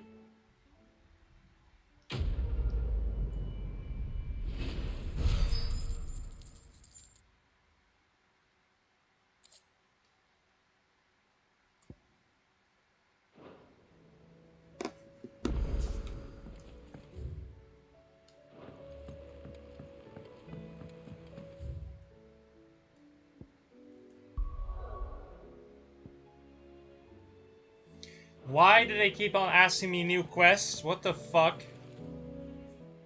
Vivian. I found it. The book you lost.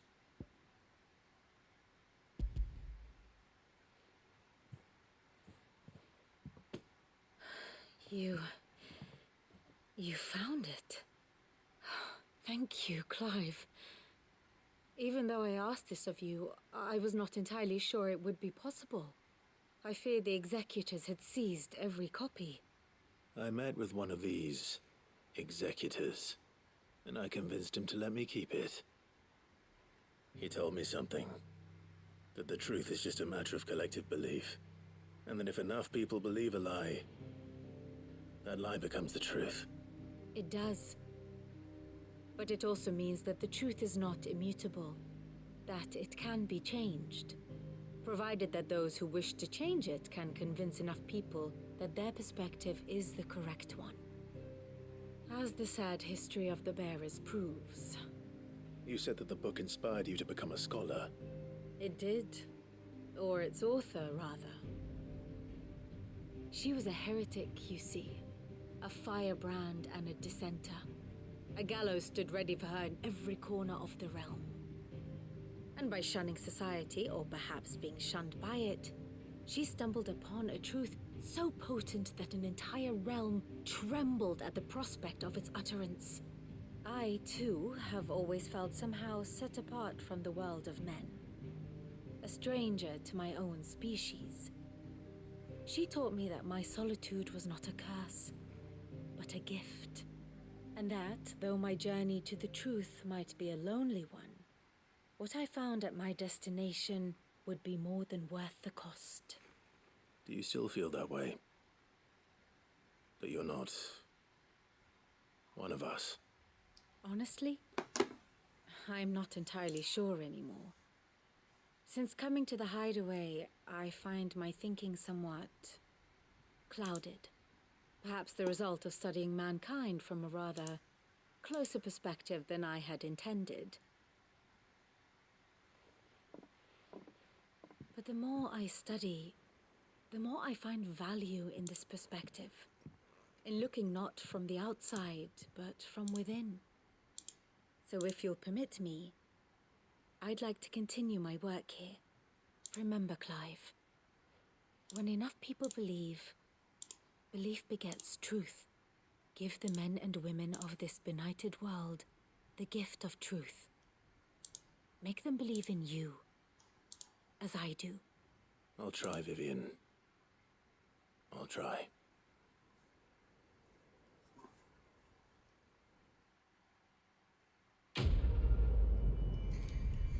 I'm gonna quickly get something to drink and something to eat because I really need to.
How may I help you today, Clive? Come to claim your just desserts? Here you are. All done?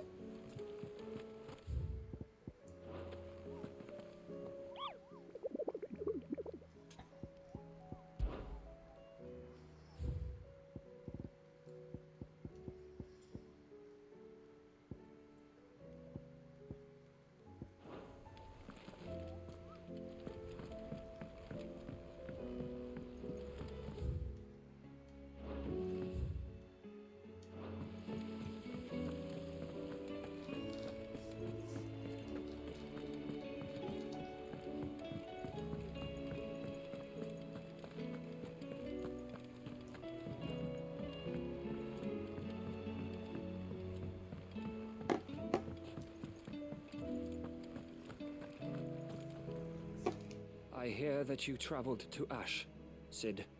Did you by any chance recover the names of my fallen friends? I did. Yes.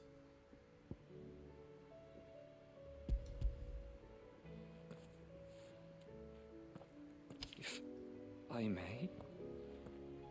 The bearer registry.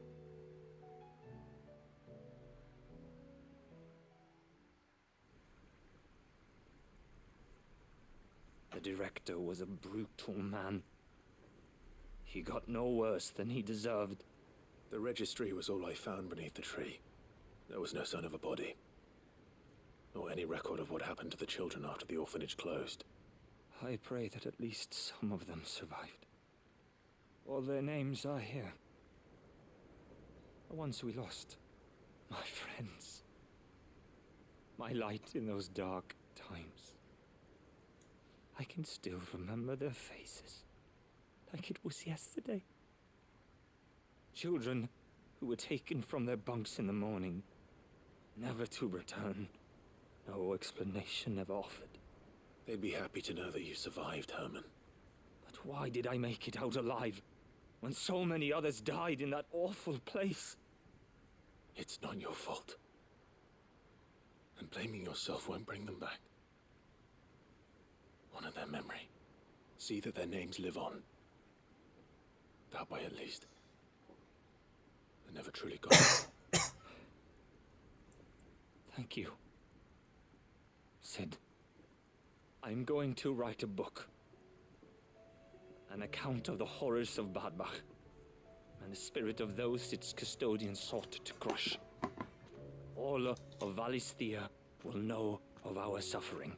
In the name of those I lost, I will not let it happen again.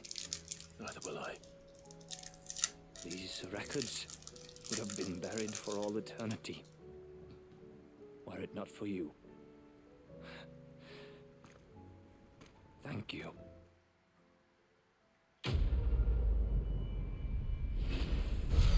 All right.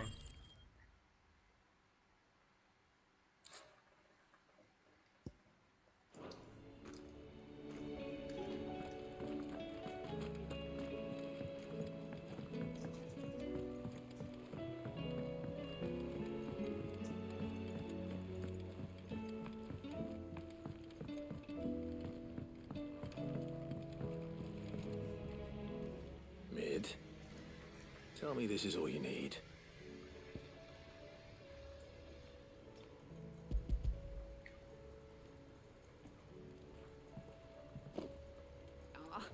You make it sound like I asked you to save the world or something. Tell me this is all you need. Most of what I need. After you left, I went over the figures again, and I realised I'd forgotten a 1 and a 0. And a cogwheel. Just a tiny one. Though, that's the problem. Gears that small are a bastard to make, and I may have lost the one Blackthorn spent a fortnight toiling over. wait. The children. When they took apart your scales, there was a tiny brass gear. Now that I think about it, they didn't use it when we put the scales back together. The young'uns? But why would the... You know what? I don't want to know. I'll keep working on the model. You go and find that cog.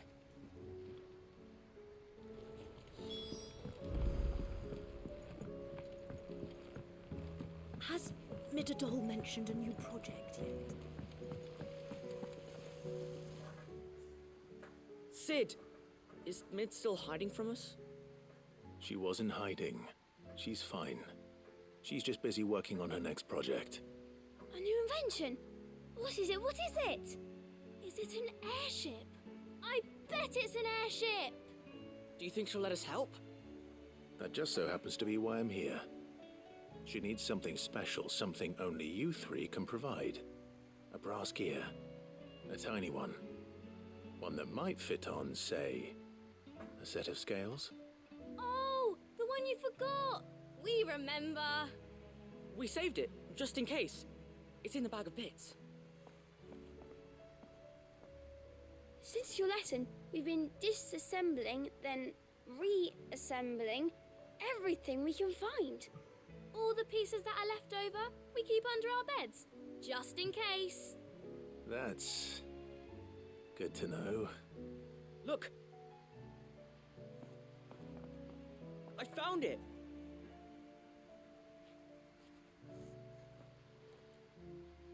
Is that all? Just the gear? We have more parts if Mid needs them. That's all for now. But I'll let Mid know about your... hoard. Just in case. Thanks, Sid.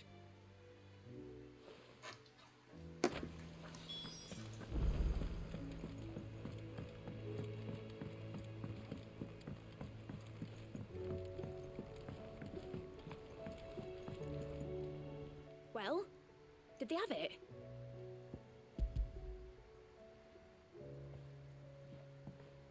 They did. And they kept it somewhere nice and safe. Will it work?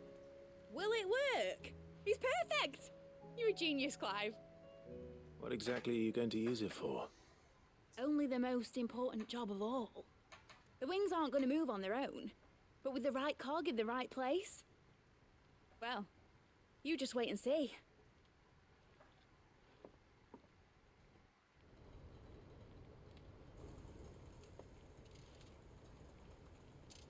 That should do it.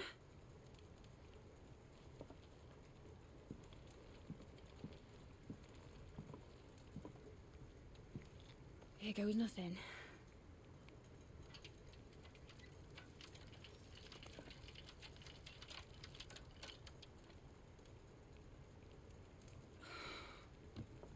Titan's tits. Titan's tits. Wow. Wasn't supposed to fly, was it? Of course it was supposed to fly. Wouldn't be much of an airship if it didn't. Honestly, these bloody engines are driving me mad. I was so sure this would be the day she soared. The mithril engine was made to make dreams come true. But maybe this is one dream the world's better off without. Show folk how to take flying. It won't be long till they're raining death down on each other. People will lose their homes, children, their mums and their dads. Like I lost mine. I'm sorry. So am I, Clive. So am I. Sorry that I have to choose. Do I follow my head, or do I follow my heart?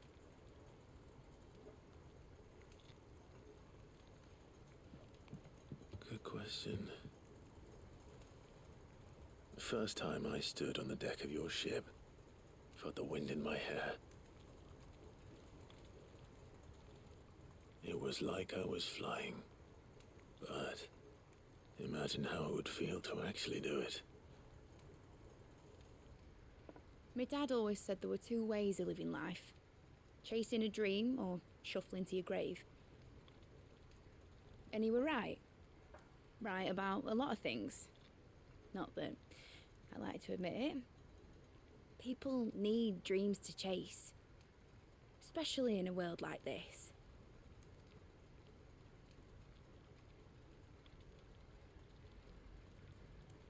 Right. When this is over, I'm gonna take all my mithril engines to Zemeckis and sling them over the edge. I won't have my dream end up turning into someone else's nightmare. But all that hard work... All that hard work will not be used for war, Jamie. But it ain't like it'll be gone. Tell me, Clive, have you ever been on a treasure hunt? Not since Joshua and I were boys. Why do you ask? Because I'm gonna bury the engine schematics and leave behind a little riddle telling people where to find them.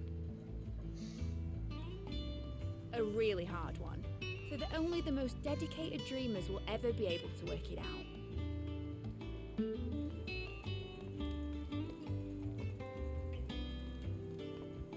Ooh, I can picture it now.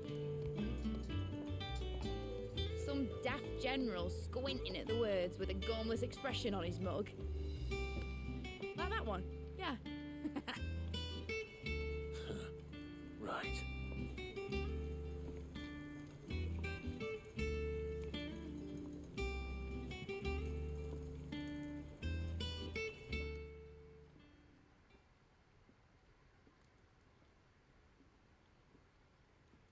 course, if I'm putting this engine at the end of a treasure hunt, I'll still need to make it a treasure worth hunting for. Won't be much of a prize if it couldn't even make a toy boat fly after all. My dad always said, dream big. But it ain't the size of a dream that's important, is it, Clive? Only that it's a good one. And I reckon I've got a fair few good uns left in me. I'm sure you do.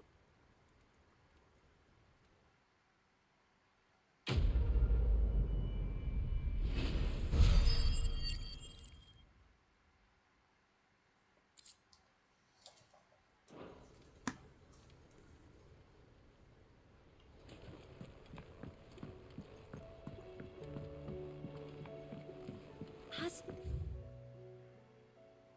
Nidadoll mentioned a new project?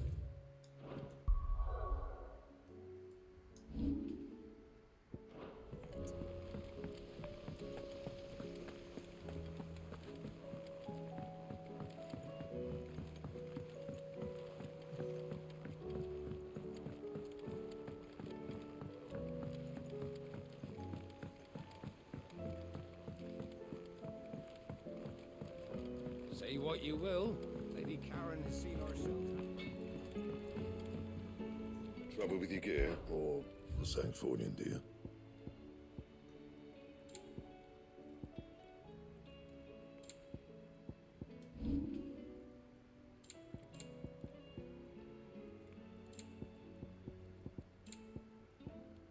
That it? Fine.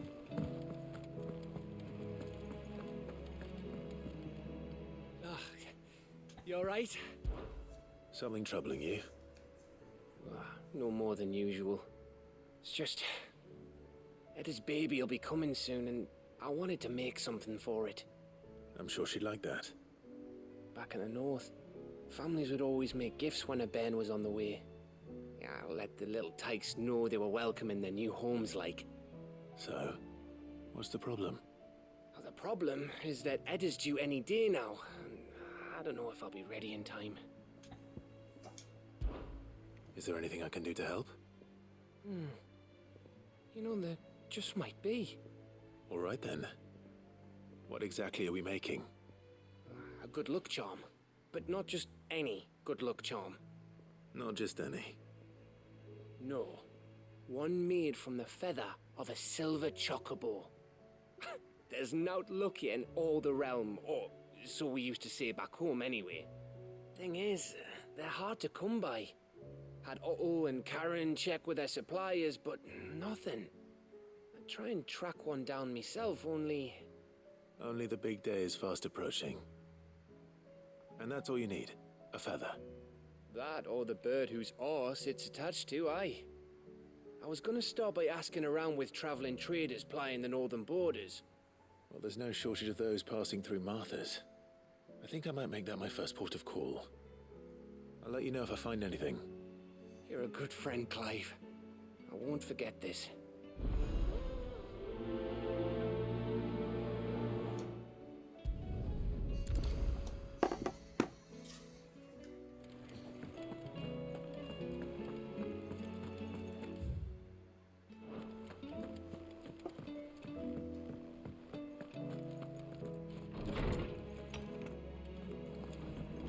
Whoa, look at that. It's getting filled.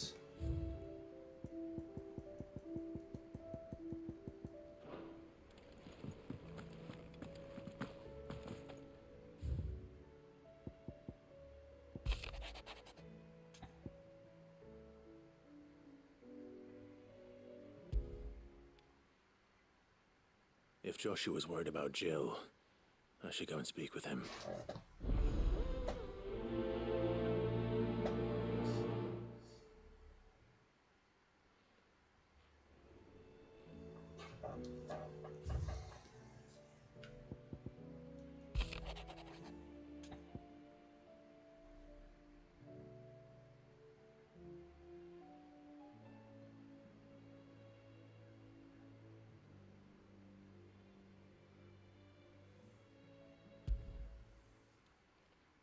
It's usually me making demands of Hippocrates.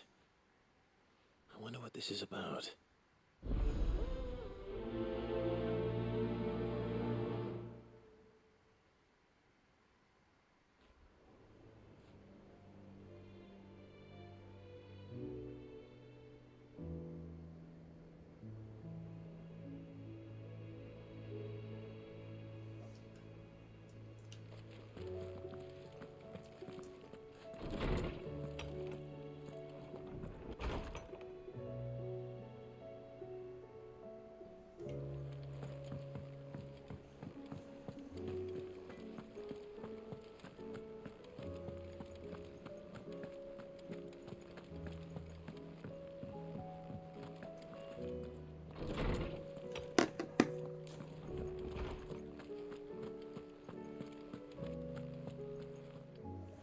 swordsman Harpocrates. I received your note. Ah, yes. I expect you're wondering what this is all about. You spoke of making amends with Dion, but I can't imagine what for. Then I should begin by telling you that I was once his tutor. This was some years ago, of course, before I joined Cid in his hideaway. At that time, I was counted among the foremost scholars of Oriflamme, and was accordingly invited to the palace to supervise the young prince's education, all to ensure that the future emperor had a firm grounding in, well, everything an emperor should. History, religion, commerce, government. Alas, our time together was cut short when Dion left to join the dragoons, his studies no longer being deemed necessary. I had not expected to meet with him again, least of all here. Have you spoken with him? No, I have yet to find the right moment. His Highness always seems so preoccupied, especially when alone. I would not wish to disturb his ruminations with idle words of greeting, not when I know he dwells upon the evil Ultima had him commit in the Dominion. The guilt weighs heavily on him, I know. But as you say, that was Ultima's doing. Surely you can't blame yourself. When I first met him, it was not guilt, but his people's expectations that weighed heavily upon him, and I did nothing to ease that burden. He bore it alone, until the day he could not bear it any longer. It is one of my greatest regrets that I only ever offered him my wisdom, when what he truly needed was friendship. The blame for Dion's transgressions lies not only on his shoulders, but on mine. I see. I'm ready to help you in any way that I can. Then I beg that you bring me a wild wyvern tail. Apothecaries across the ages agree that even to glimpse such a flower is to be granted inner solace. Fabulists and fraudsters all, of course. But there is oft a seed of truth to be found where even the most outlandish opinions align. Well, it can't hurt to try. Where can I find this flower? And how will I know it? You have seen cultivated wyvern tails before, I trust. The lily-white blossoms from whose roots the poisonous ink for the brand is distilled. Well, those which grow in the wild differ only in their purple hue. The harsher the environment in which they are raised, the deeper the colour. There is a waterfall in Rickmal's roost across the strait, where the flowers once grew in abundance. Whether they still survive there, I know not. But try as I might, I can find no likelier location. It's all right. I'll find you a wyvern tail one way or another. Thank you, Clive. And please, be safe.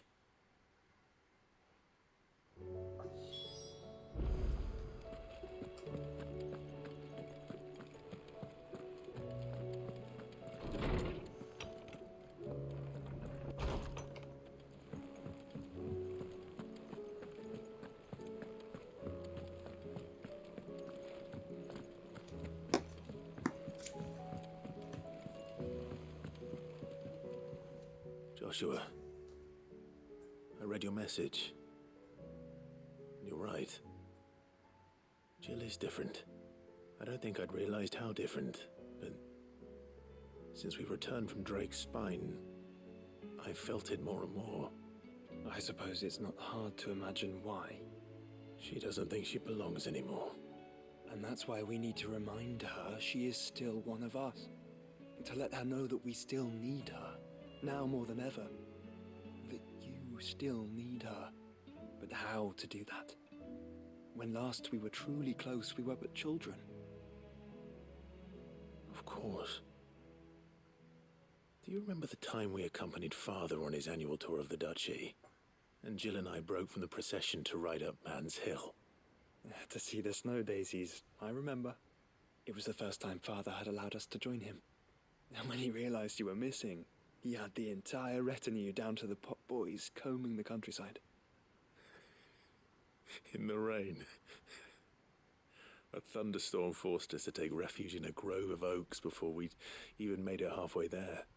It was the Lord Commander who finally found us, and needless to say, he was none too pleased. Then it seems you and Jill have unfinished business. What do you say? Man's Hill. It's not that far. Oh, true. Though I suspect it is also much changed. Little in southern Rosaria remains as it was when we were children. You're saying I should go and scout the area for bandits? I'm saying we should first go and see if there are actually still any snow daisies left. What would you do without me, Clive?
Well, a lot of walking, a lot of talking.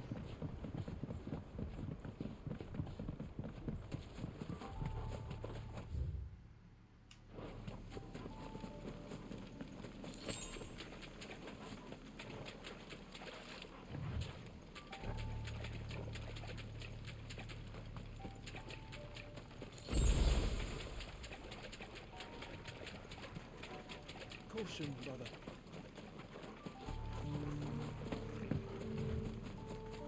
Seems this place has been flooded twice over. Purple flowers blooming next to a waterfall. Shouldn't be too hard to find.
Here they are. Might as well pick enough for a bunch, I suppose.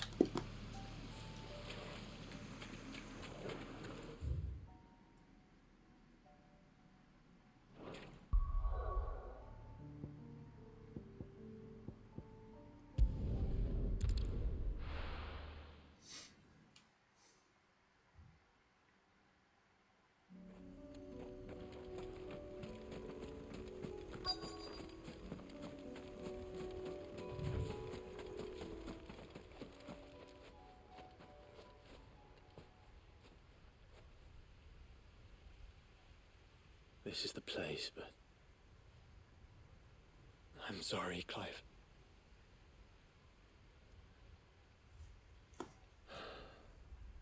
has nowhere been spared. What do we do now? We keep looking. Man's Hill cannot be the only place where snow daisies grow. Perhaps, but it's the only place I know of. Knew of. Then why not ask someone who might know of another? Someone at the backyard. To the hideaway, then.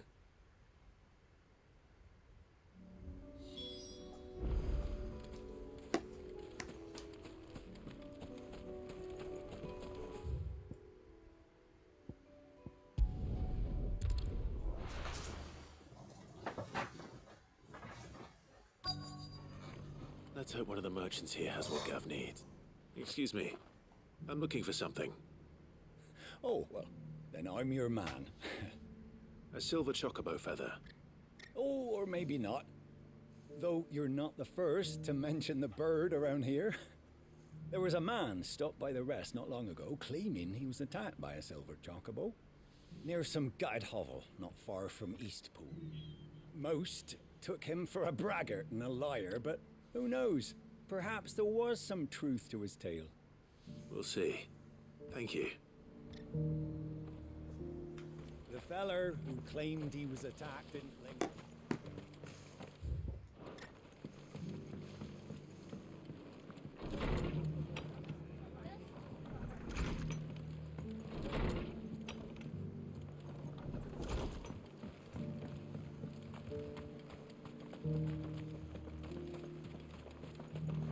What are you after?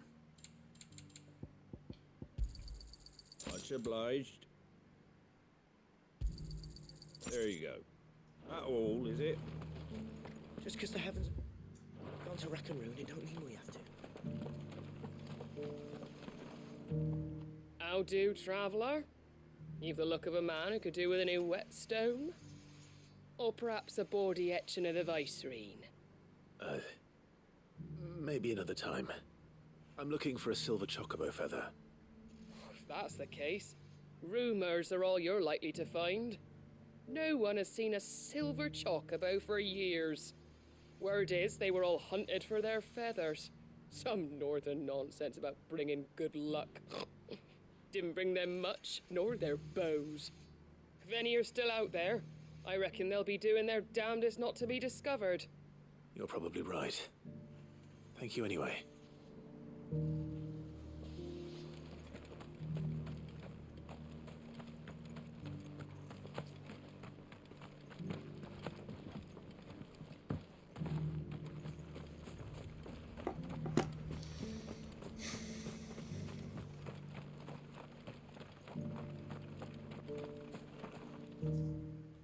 Can I help you with summit? You wouldn't happen to sell silver chocobo feathers, would you? I deal in fruit, not fancies. But if it's fancies you're after, I suggest you try Rhiannon's ride. Was a silver chocobo seen there? Oh, yes. If you believe the ravings of a madman. It wouldn't be the first time. A silver chocobo sighted in the hills near Rhiannon's ride. It sounds almost too good to be true. But since I'm already here...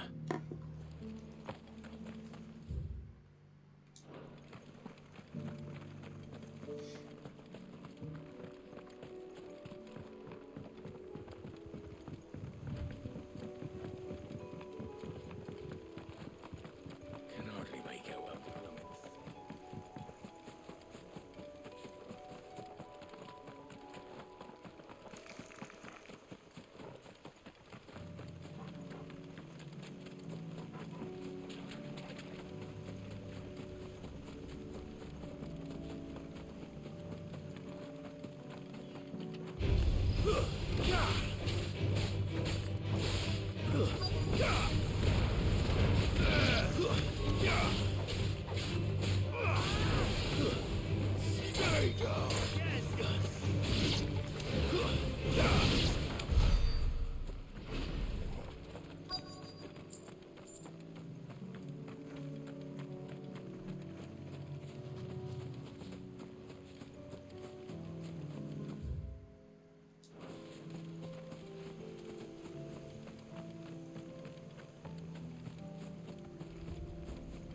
tracks. They're not left by bandits for a change.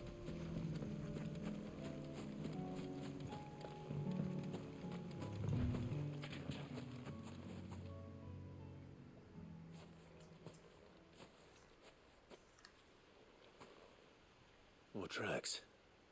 And these look fresh. The chocobo was here. And recently. Perhaps it still is.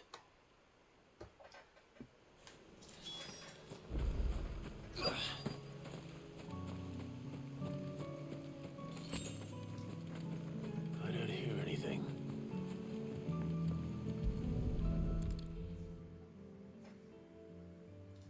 Well, I'll be damned.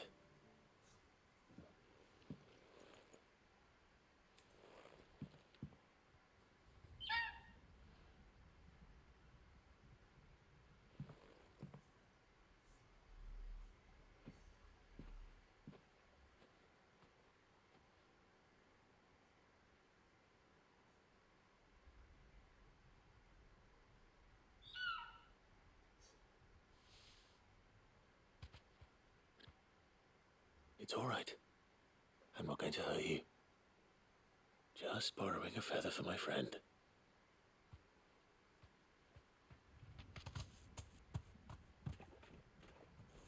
Thank you.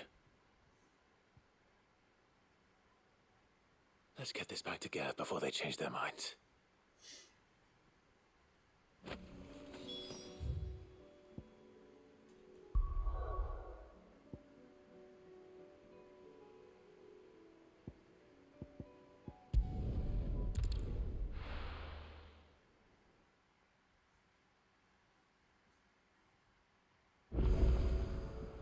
Let's hope one of the gardeners knows what. Find snow daisies. It was no trouble. Clive, you're back. How'd you get on? Any luck? Any luck, you say?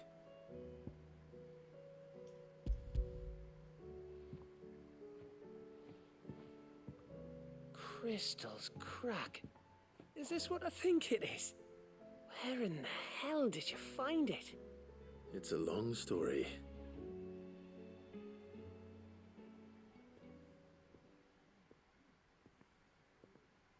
Right there on the road to Eastpool.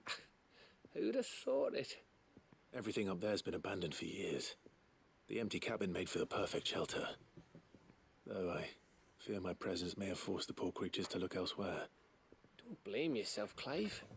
The Blight's right on Eastpool's doorstep. They'd have had to move on before long, even if you hadn't have turned up.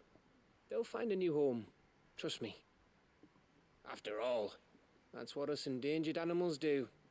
Anyway, what matters is, you managed to nick us one of their quills before they could run off. And now all that's left is to fix it to the carving. I didn't know you could carve.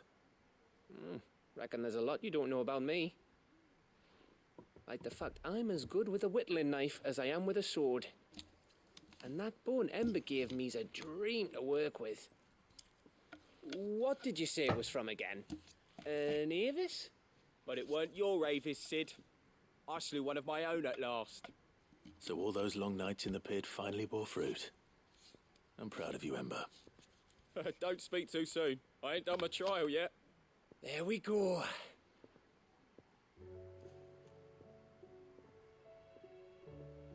What do you think?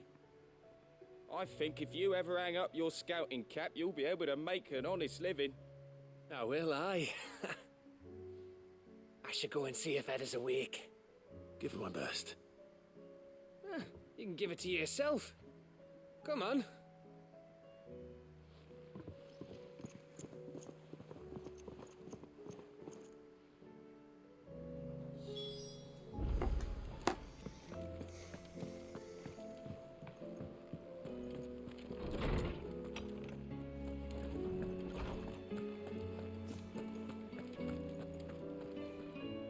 Oarsman, I found the flowers you were looking for.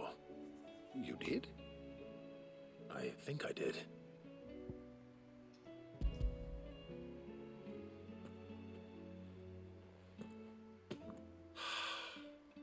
it indeed. My dear boy, thank you. You wanted to make Dion a gift of one, did you not? Shall I invite him to join us? Oh, I don't...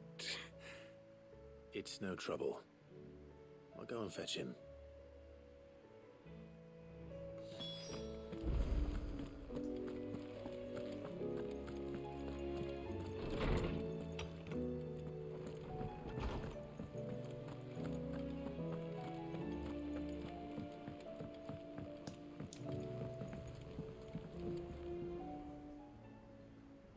Your Highness, would you do me the honor of accompanying me? Now. It is time, then. No, only to the shelves. Our lawsman has something he'd like to give you.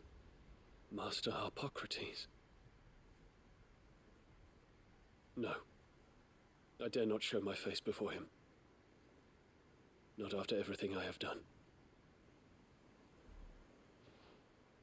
I have taken countless innocent lives. And ruined countless more. All because I was weak. I have sworn to atone for my crimes or die in the attempt. But were I to meet with him again, and see in his eyes what I have become, I fear that my resolve might falter. Then that is all the more reason to do it. Test your resolve. Prove to yourself, and to him, how strong it truly is.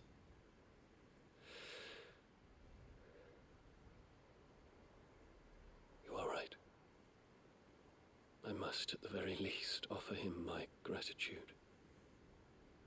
Very well, then. Take me to him. Follow me.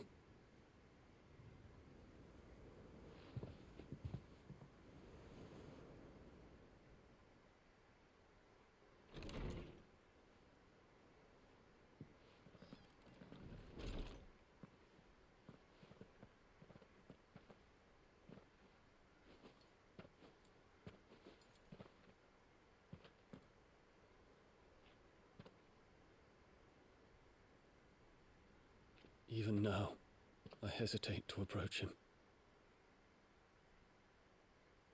What must he think of me? You'd be surprised.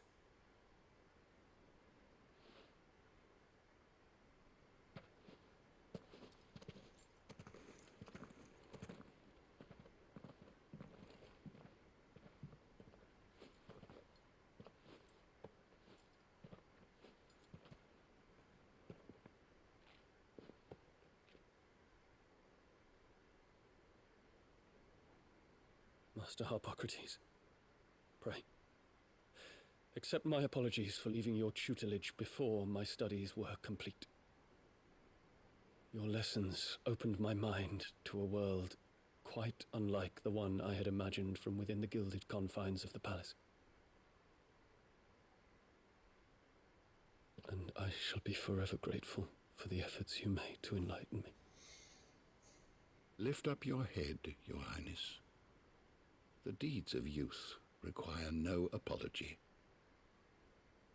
That you took the time to visit me says much about the man you have become. Now, there is something I would like to show you.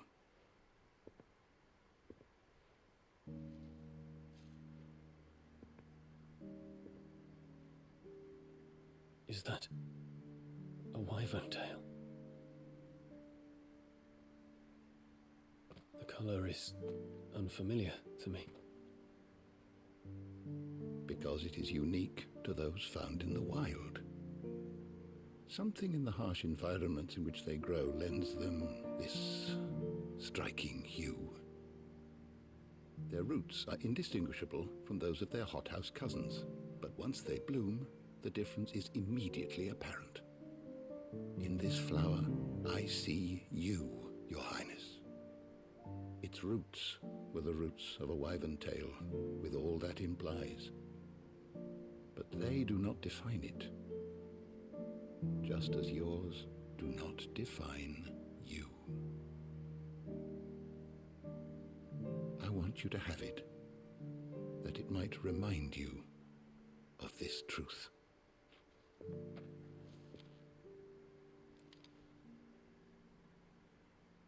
Master Harpocrates, I would ask of you a service. Keep your gift until I have fulfilled my duty to the realm, for only then shall I be deserving of it.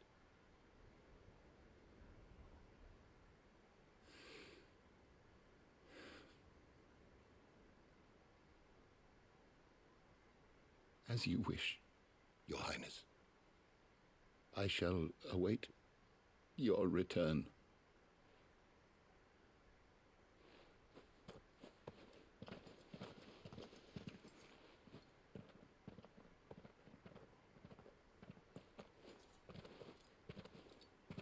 Our roots do not define us.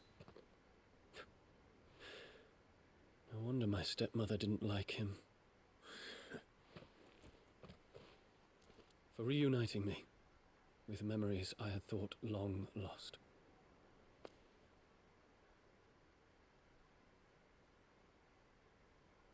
I shall not forget this.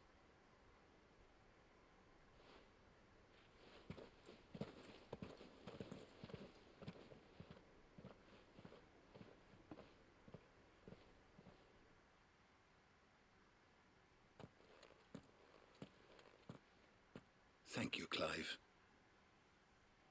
Were it not for you, I fear I might never have found the right moment to speak with him. Not to mention the wyvern tales. I shall plant their seeds, that I might not disappoint His Highness upon his return. I hope the soil in the hideaway is to their liking. Why, these flowers bloomed in the bleak, black wastes of Waloed. I'm sure Nigel's yard will suit them to a T.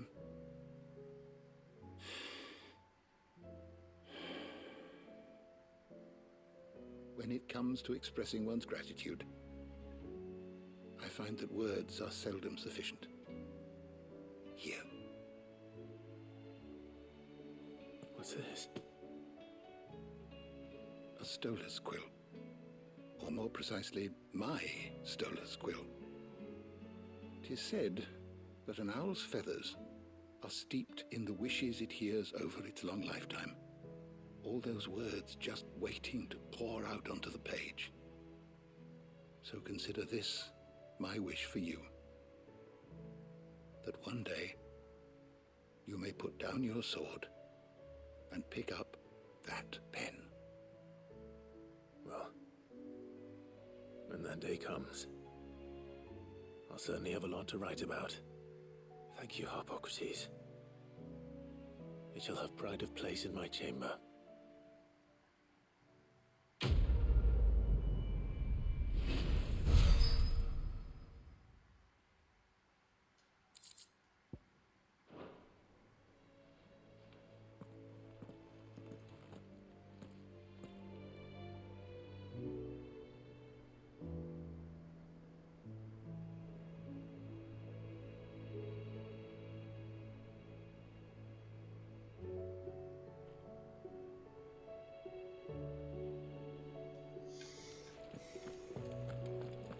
Alright, what's another one of them?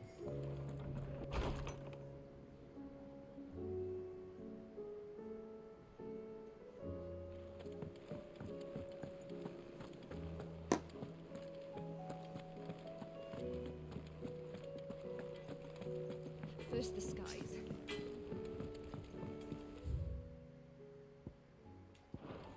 Say what you will, Lady Karen has seen our show.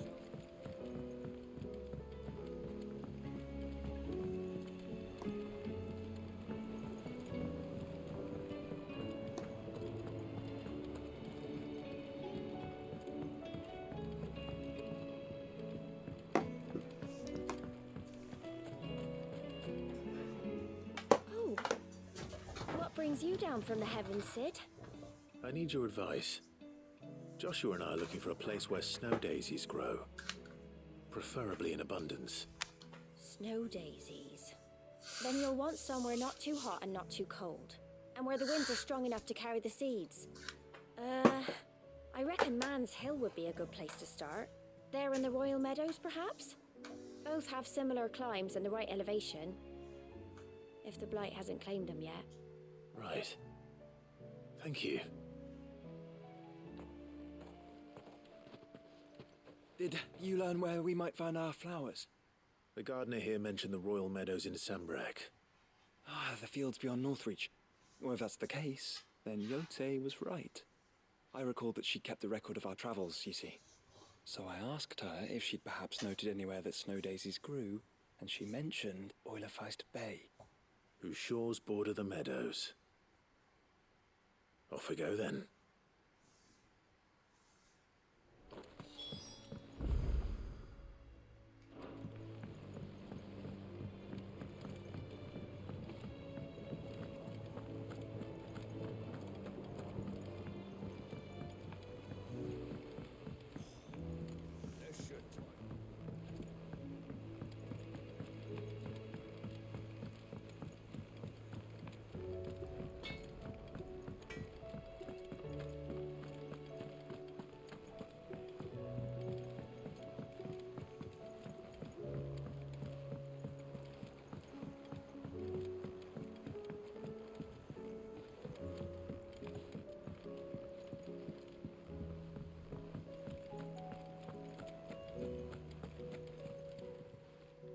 How may I help you today, Clive?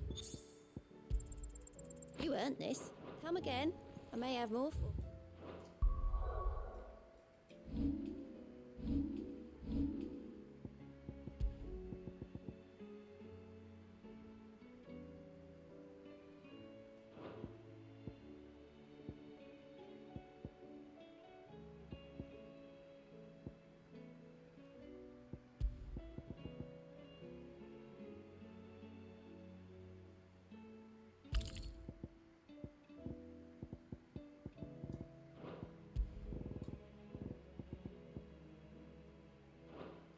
Yeah.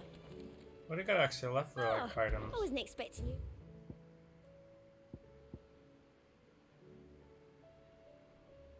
Best of luck out there, Sid.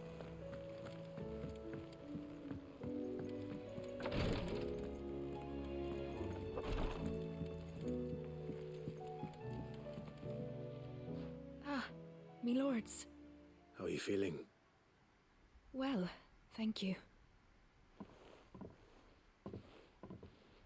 Is something wrong? Wrong? No, nothing like that. What it is... Go on, please.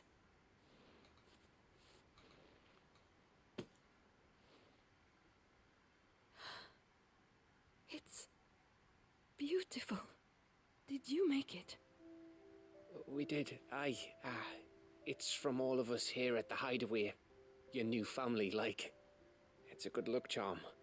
We may come up north when a band's on the way. I mean a baby. To let him know that they're part of the family too. Oh, I hope you like it.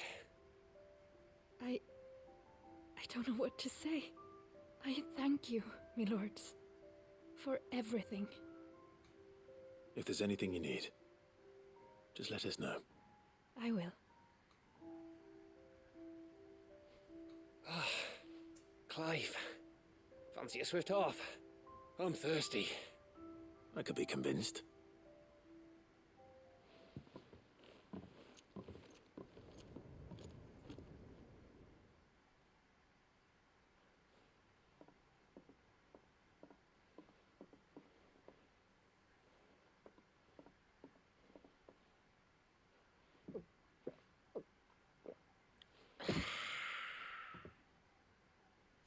Don't you think you've had enough?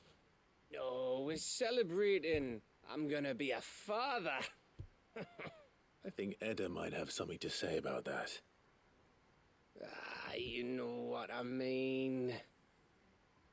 Bit of light in these dark times. Wasn't long after me 10th name day. My mum told us she was with child again. I was over the fucking moon.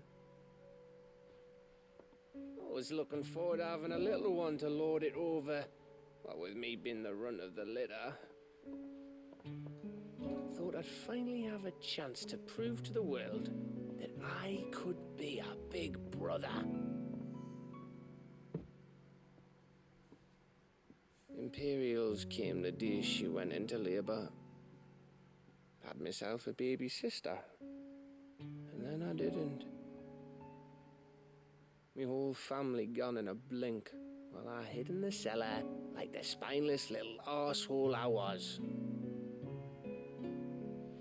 Great brother I turned out to be.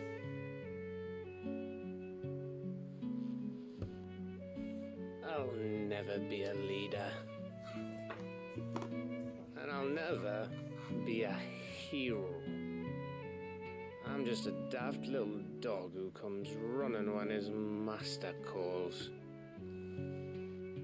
I'll never be like you, or Sid, or Jill, or even Torgal. Have you finished? Maybe.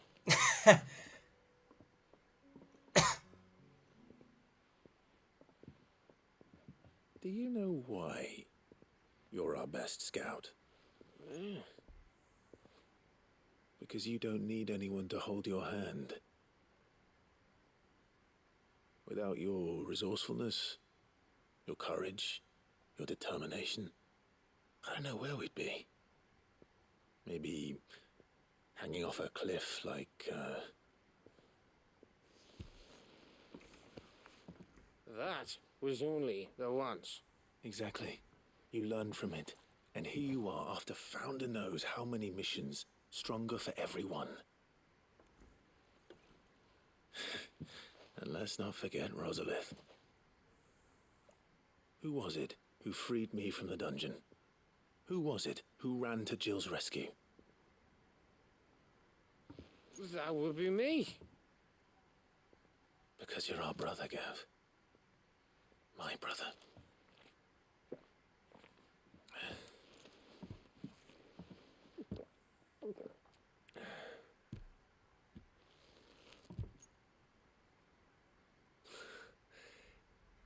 Your brother.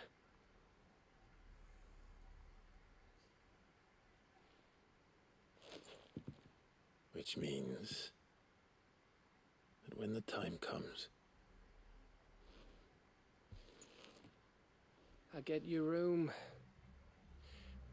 And your sword.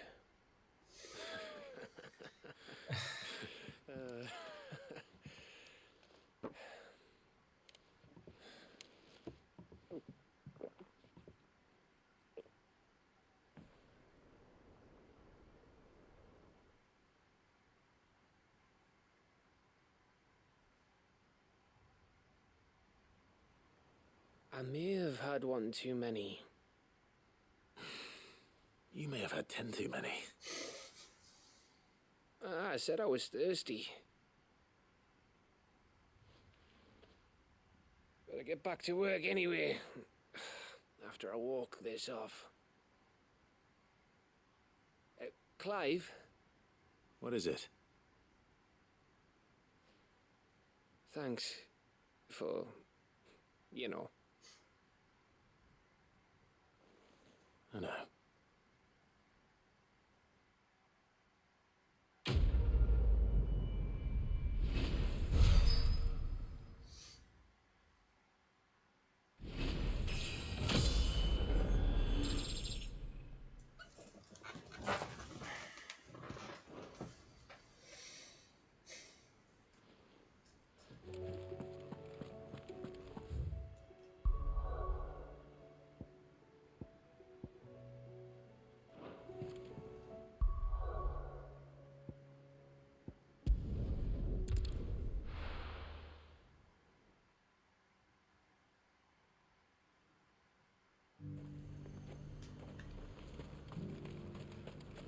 And how might I help the garrison today?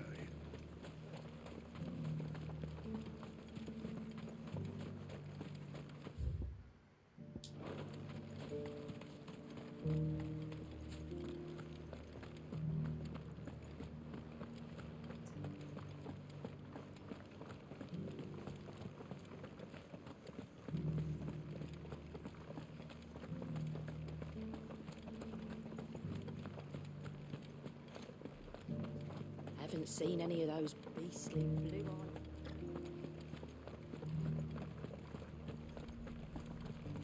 Do be careful. I will.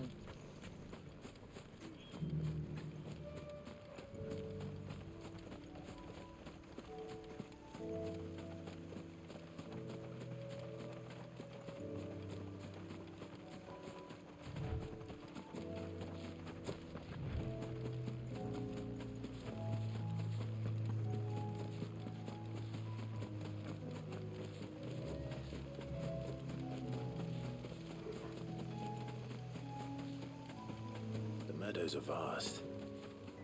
Where do we even start? Yote mentioned the coastline. We can start there.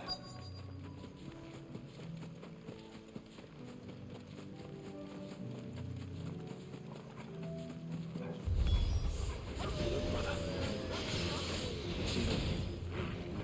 I do. The flowers and our friends.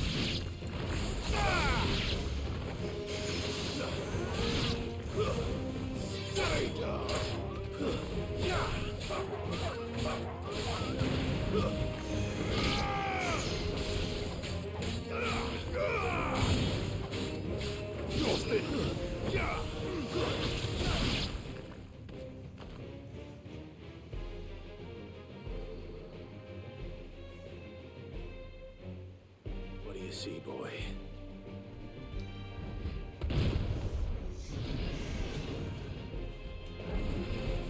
Let's hope this is the last one. Only one way to find out.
Nice.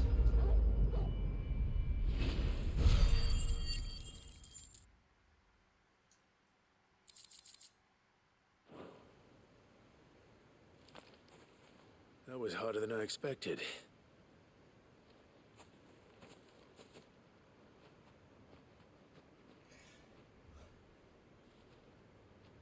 But found her. It was worth it. They're beautiful. Do you think Jill will like them? She'll love them. Come on. Let's go.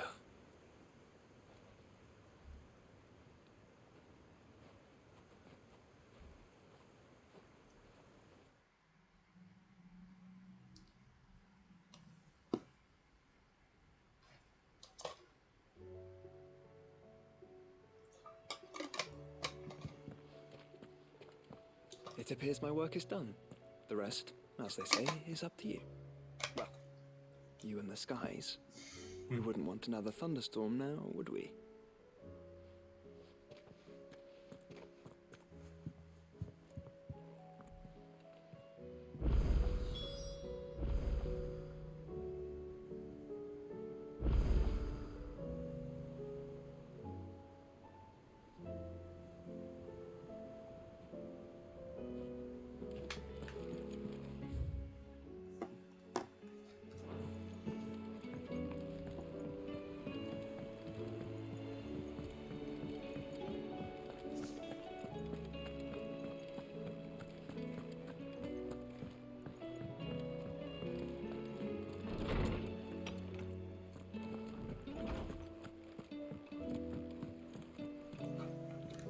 Jill,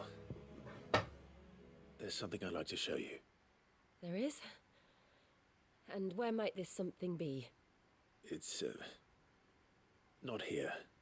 Now, I know this is sudden, but how would you fancy a trip to Oriflamme?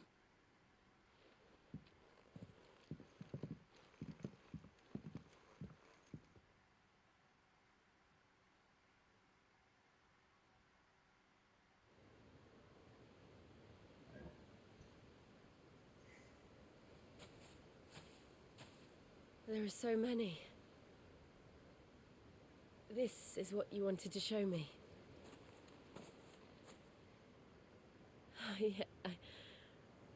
I don't know what to say. You don't need to say anything. The smile on your face is enough. We've been worried about you, Joshua and I. Do you remember when I took you to Man's Hill? Or tried to? How could I forget? You saw me crying and thought a change of scenery might lift my spirits. In the end, it earned me a nasty cough and a stern scolding from your mother. But I felt wonderful nonetheless. I'm sorry. I had no idea what I was getting us both into. But I couldn't bear to see you like that. Before we left, my chambermaid told me she'd overheard your mother talking about my marriage prospects with some of the noblewomen at court. They were debating whether it would be more profitable to marry me off to one of the high houses instead of saving me for the ducal line. No one thought to ask me what I wanted. I was nothing to them. A pawn at best. I felt so trapped, so lonely. I didn't know. But I wasn't alone. You were there. Your hand in mine as we ran for those oaks. And I knew then, no matter what happened, I would be all right. I'll never forget that feeling.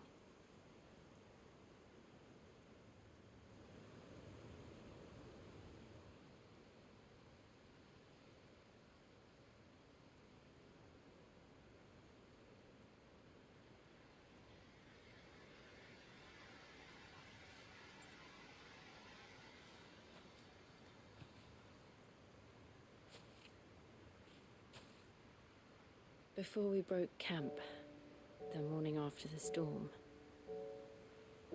do you know what I did? No? What? I slipped away from my governess to climb the tor. And from there I saw a sea of petals, all reaching for the sun. And I realized that no matter how terrible the night, dawn would always come.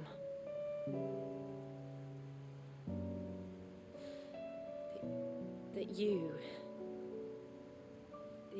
would always come for me. And you have. Again and again.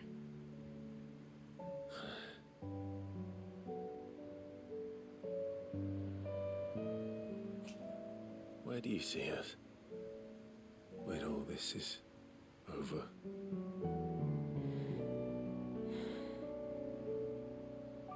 I don't know.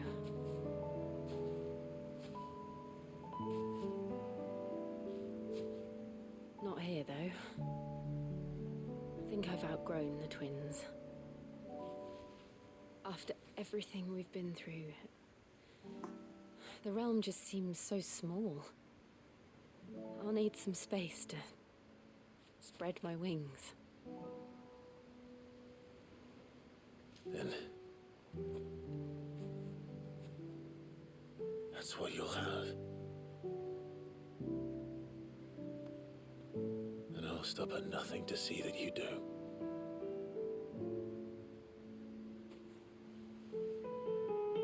Yeah! They're just perfect. I never was much good at garlands, but it'll have to do. I'll treasure it forever. Thank you, Clive. For this, the flowers, for everything. No, thank you. What I needed. You are my treasure.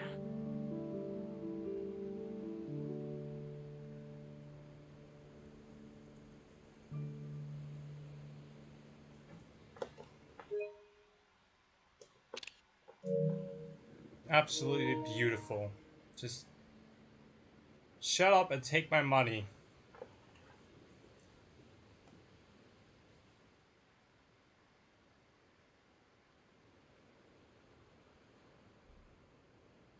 We should probably be getting back.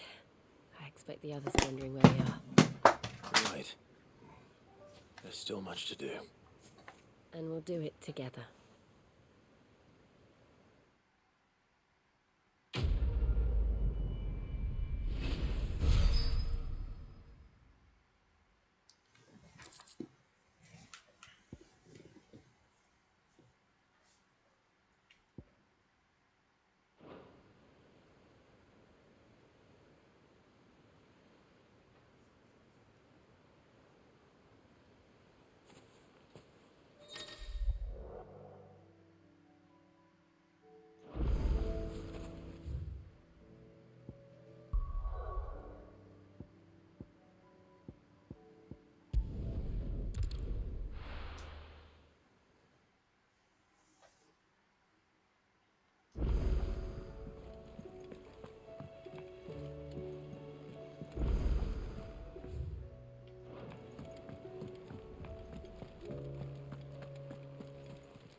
Clive. If you're gonna buy something, be quick about it. Sorry, sold out.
I was wondering when next you'd visit.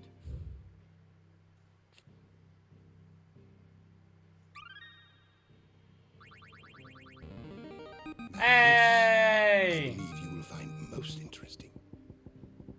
You wish to study the tomes?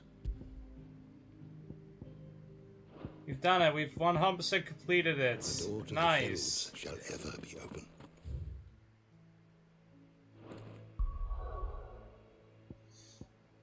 But yeah, it has. I know there's like a lot of like,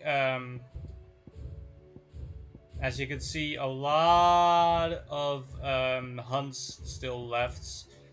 I think I'll do that like in the new game plus and like the harder difficulty. Honestly, I would rather want to do that and give them a more challenge. But yeah, it's time. It's time to finally fucking finish this.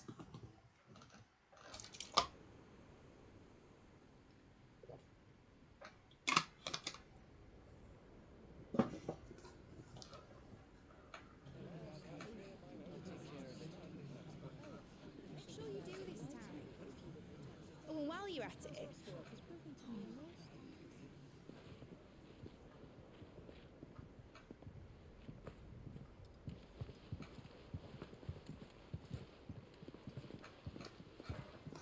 Clive, if you see me dad up there, tell him we were right to leave his legacy with you. Tell him he'll be in the front row. There's no way he'd miss this. Well, behave yourself, Mid. We'll see.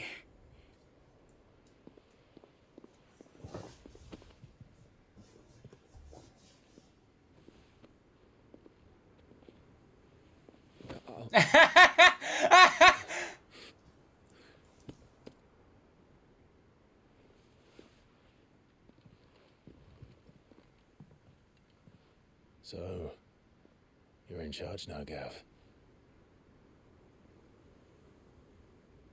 And what does Taya have to say about that?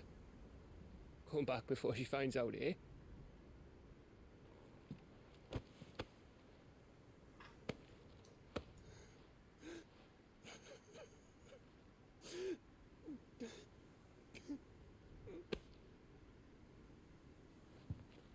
Thank you, Yote. I'm sorry. Your Grace, I shall pray for your safe return. That's kind of you. But you should pray he took his medicine.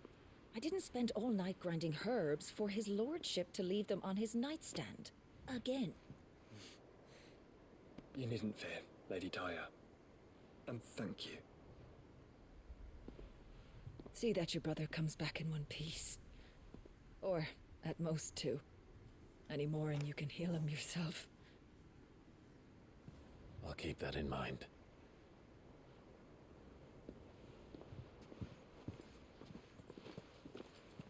Well, there's nothing to say that hasn't already been said. But that's never stopped me before, so just you do what needs doing. And don't worry about us. We'll do our best, Uncle. That we will. If that is all?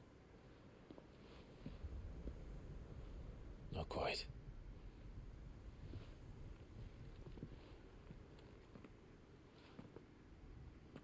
Jill.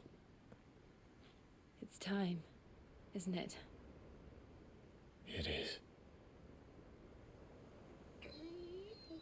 Take care of him.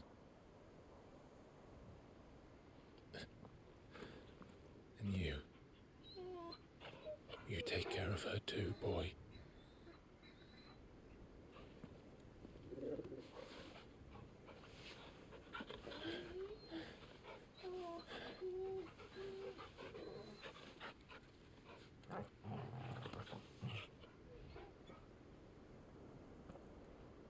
Don't forget, Clive.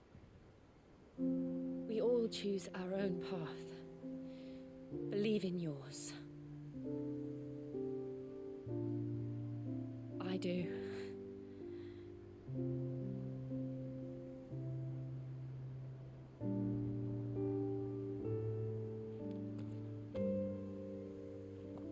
I'll be back. I promise.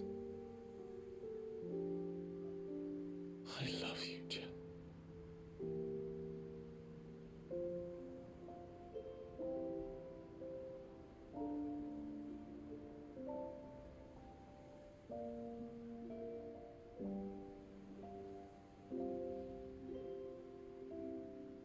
I know. I love you too.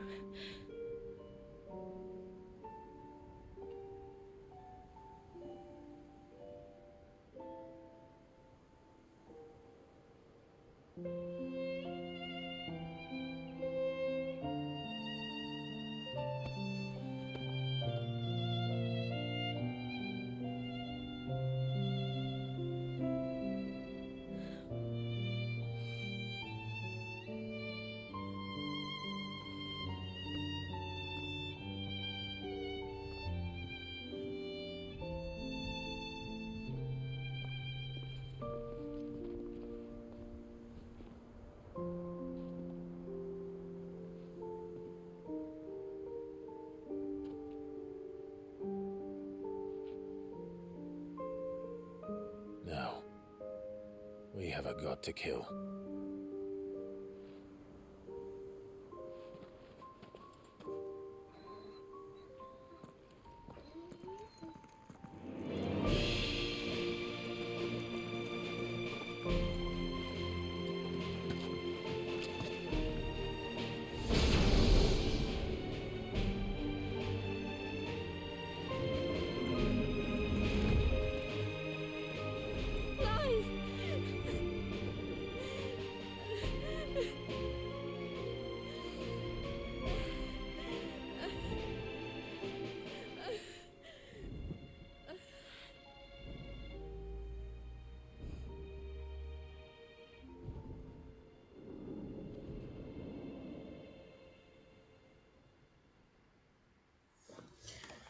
Just goddamn, that's so beautiful. That's just, oh my god.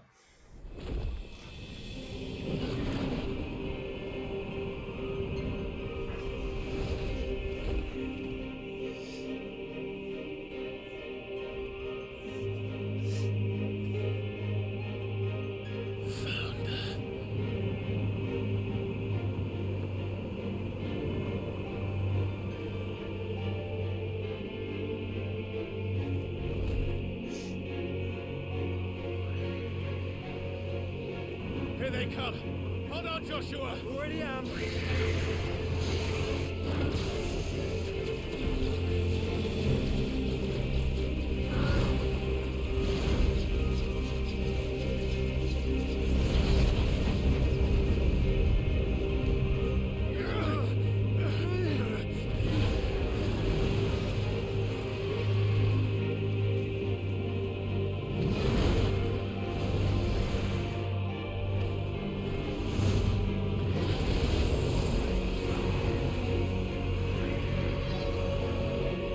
Make us a way in.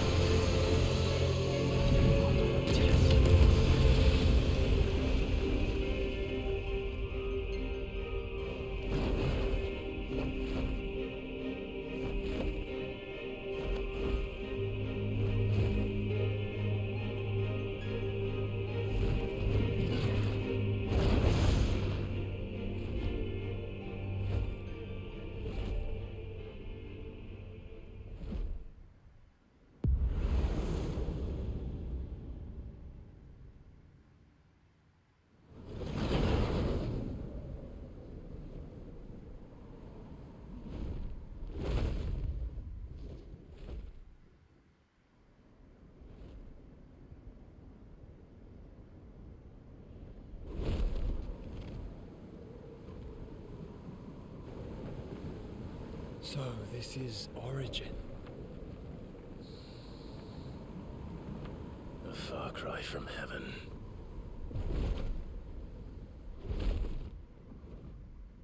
Where it all began, where it all begins, our ark, your architect. There you are. It was here that we slumbered, here that we waited for centuries, clinging to our decrepit shell, for fear that we might have need of it once again. But you have come at last. And now we shall be truly complete.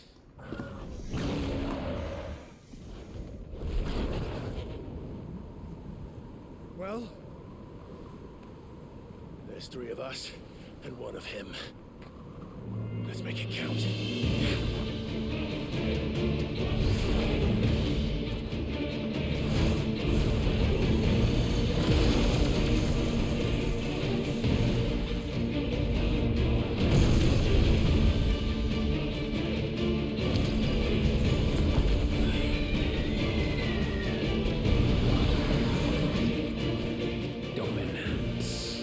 We will show you what it means to suffer.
I'm sorry, what? Hold up.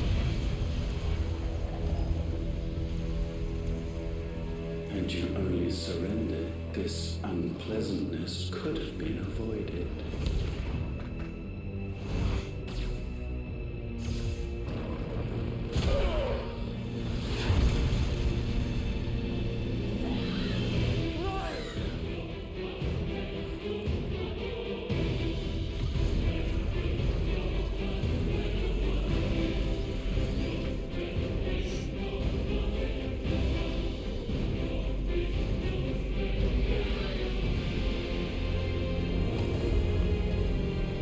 We have you.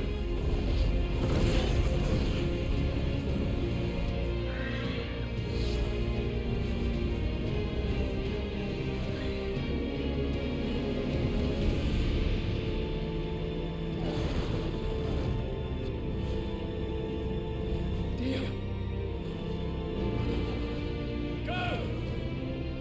Save your brother!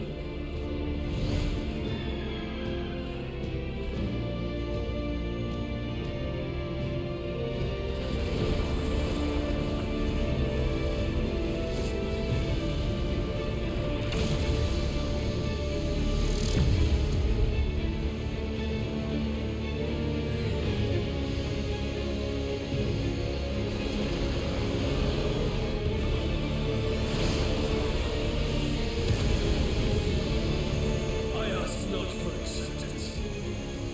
Only forgiveness!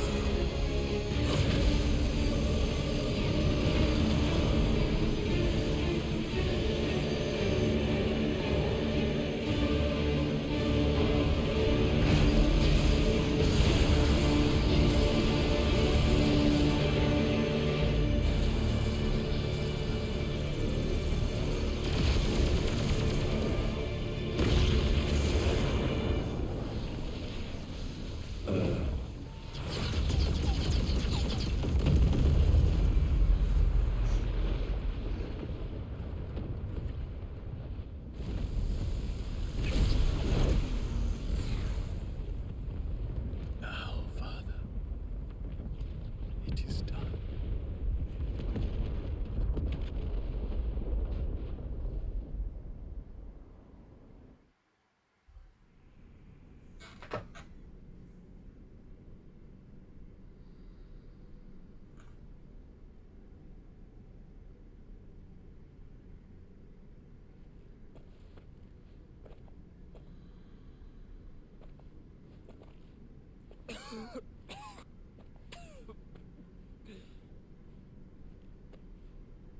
Clive! Clive!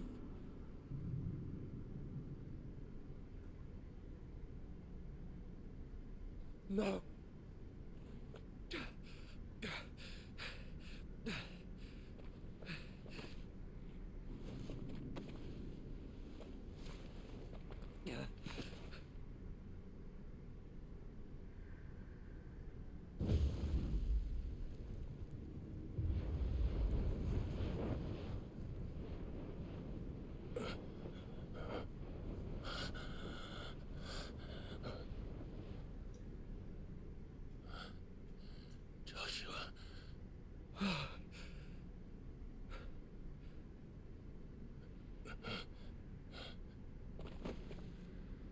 Thank the Founder.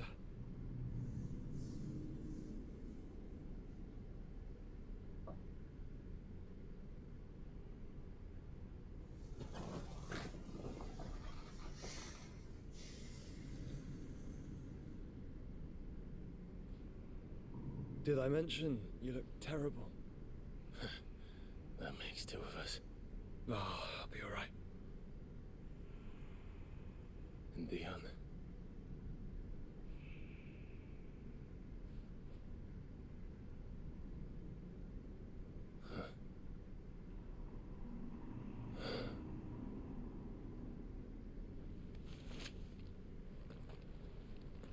Take my hand. No, I told you, I'll be...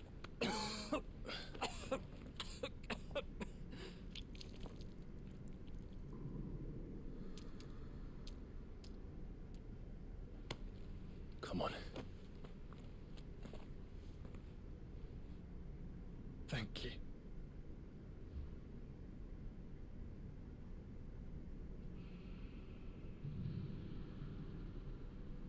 Press on. Always.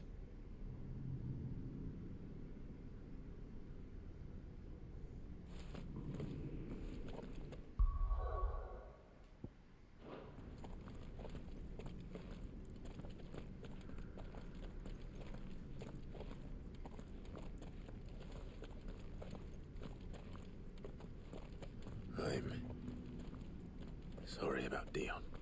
Don't be. Please. He did what he had to do. And it's time we did the same.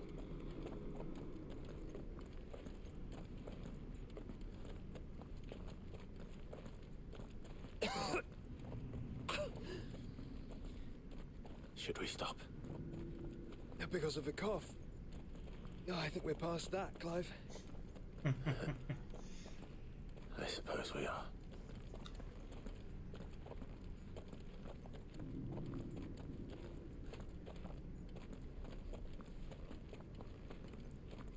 That light, so cold, so empty. We're close, aren't we? It seems that way. But I don't want to think what could be waiting for us in there. Then think instead of those waiting for us at home.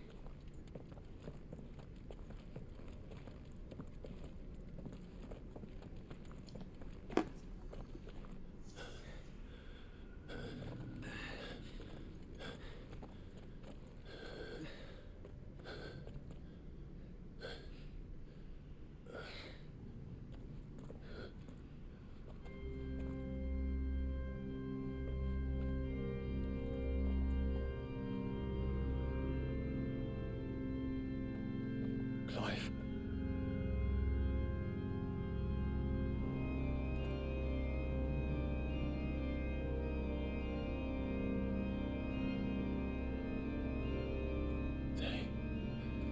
They can't be.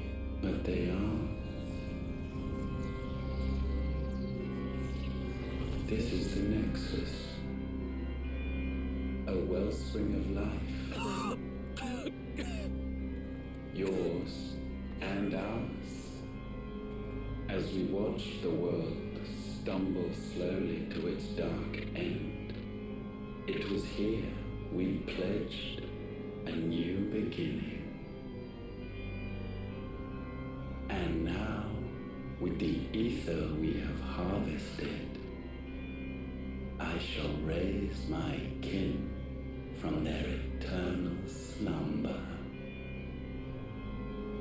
That together we may usher in a new age of reason.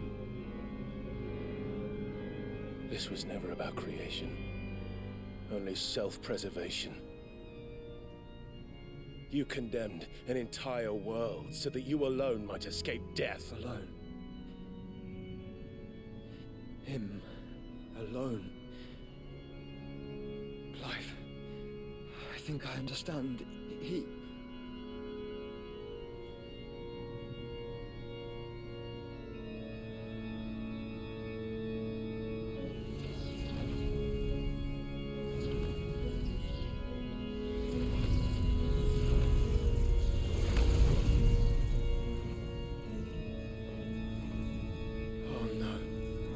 They sacrificed their flesh to become beating hearts of crystal that pumped the land's lifeblood from the depths of the earth unto this very chamber. And thus would they labor still, long after their work was done, had you not set them free. You meant for us to destroy the mother crystals. It's what you wanted all along. You have our gratitude, Mythos. In this you have served us well. You have both served us well. Welcome home, brother.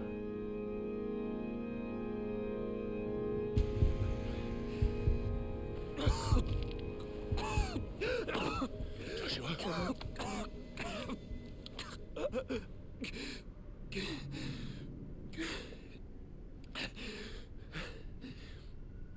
I thought it was me, but it wasn't my grasp that grew weaker.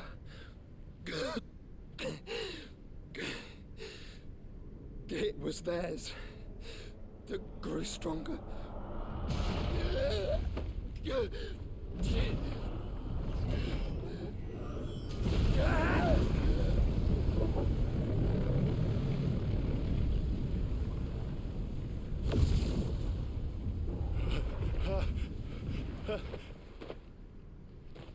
Joshua! No!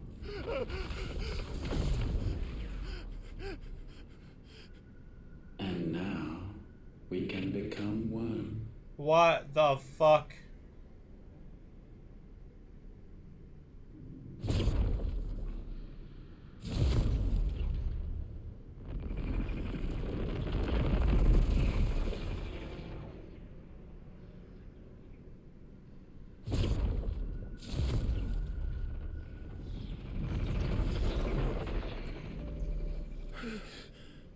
Clive. Don't speak. Shh. The one possessed of the destructive flames of Ifrit and the healing flames of the Phoenix. This, I once believed, would be Ultima's true form. But I was wrong. I see it now. Why you will never become Ultima's vessel. I don't care. Just hold on. Listen to me, Clive. You remember the murals? People once knew that Ultima was their god. That he created them. And they worshipped him, prayed to him, looked to him for guidance. In vain. In vain. For he did not listen, did not acknowledge our will, and so we strayed from his path to forge one of our own. So absorbed was he in his own desires, so driven by his own will alone, that he shunned the one thing that could have made him truly powerful. Faith. The same faith people now place in you. Faith that you will fulfill their dream, Sid's dream, of creating a better world for us. Faith that you will follow in Father's footsteps and save those who need saving most. Faith that you will answer Jill's plea to save yourself. The difference is, Clive, that you chose to listen, and that is what has steeled our bonds. Bonds that helped you stand firm when Ultima's pull was at its strongest. His power may be absolute, but so is ours. And so will yours be. With my light in your heart, not even a god might stop us. Joshua!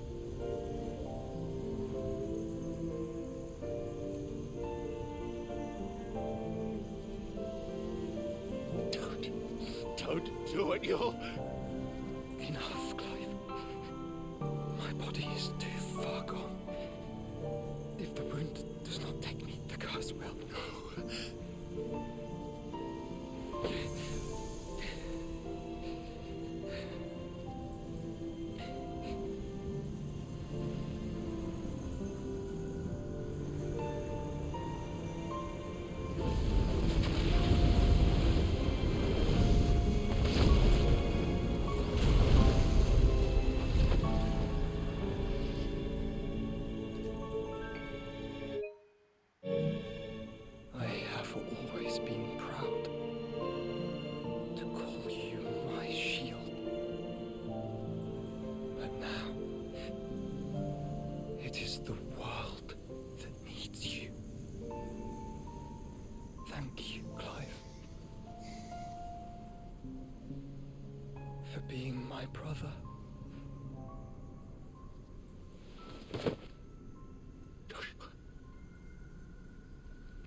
open your eyes! Open your eyes, Damien!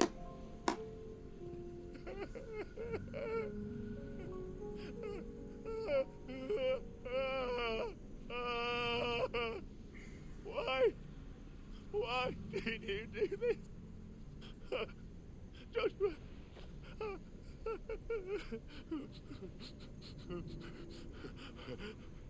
Joshua!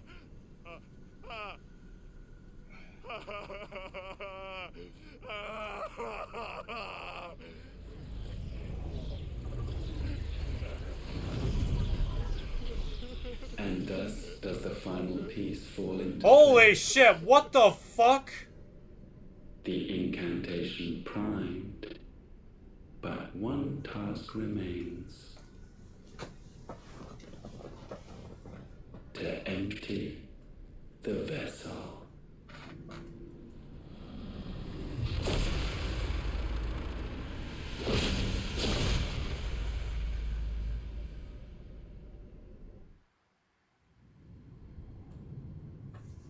I'm sorry, what?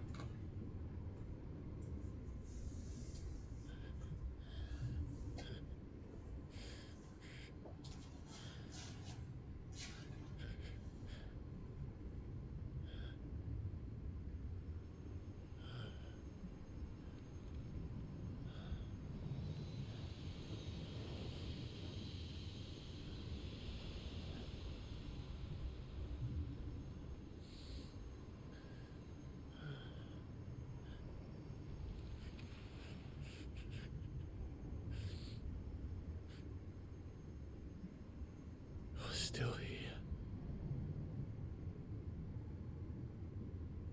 With me to the end. Even now, you would deny the inevitable. You piece of shit.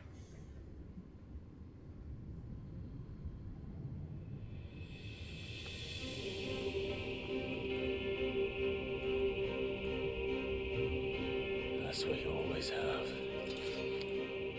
And always will.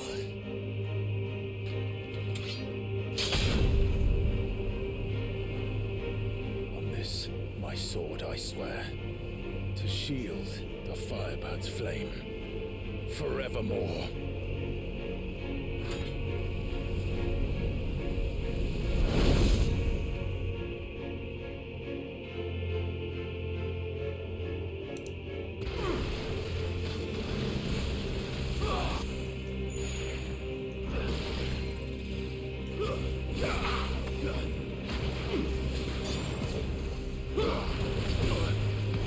You know nothing of magic.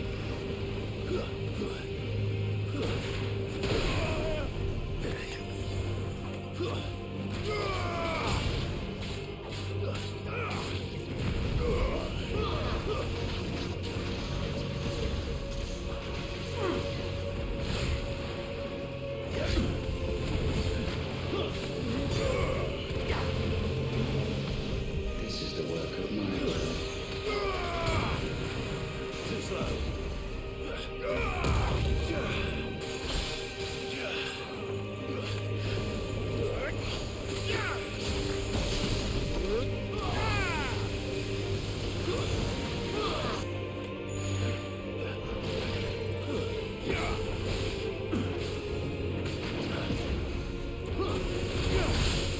Nice try.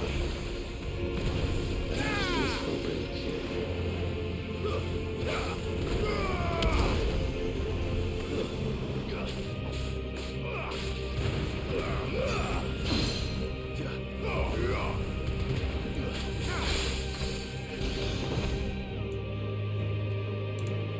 Countless centuries have I waited for this moment.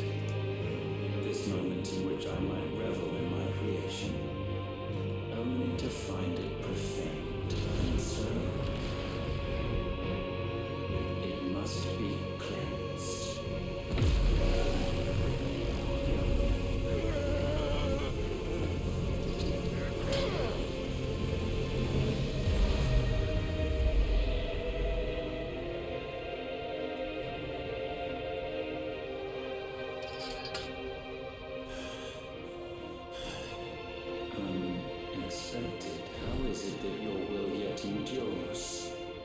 It's not so easily broken.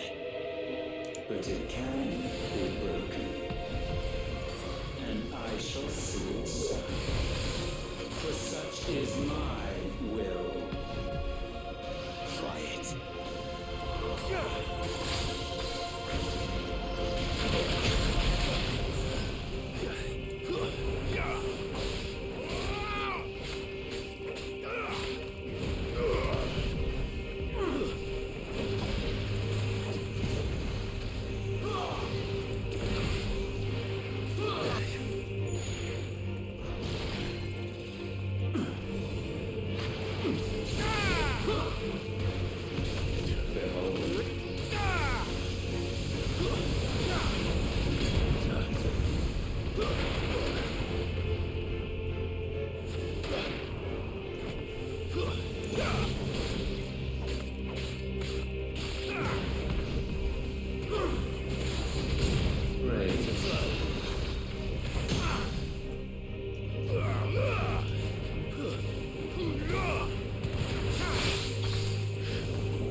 Force feeds these flames.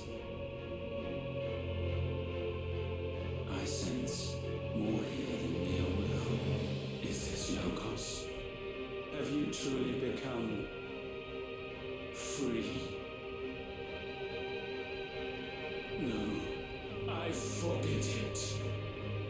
You are not a god.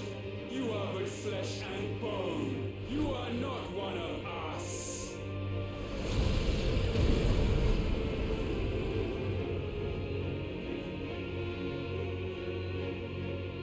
Created you, all of you. And what is mine to destroy. Once, perhaps. But we are no longer yours. Our flames are our own, and they burn as one!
What the fuck?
My will is inviolable.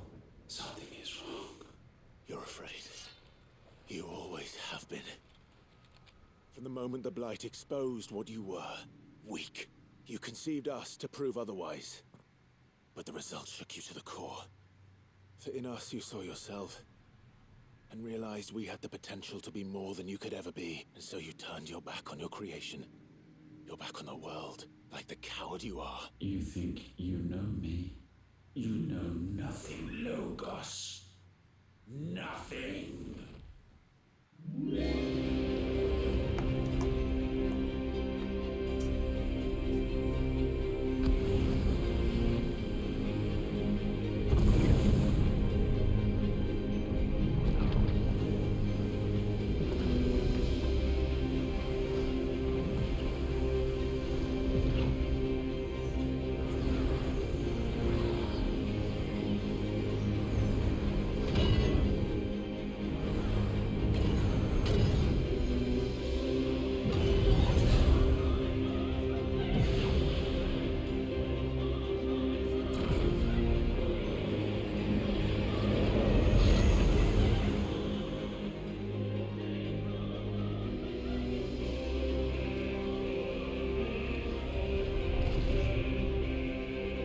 Bathed in light, I stand above you, my rebirth complete.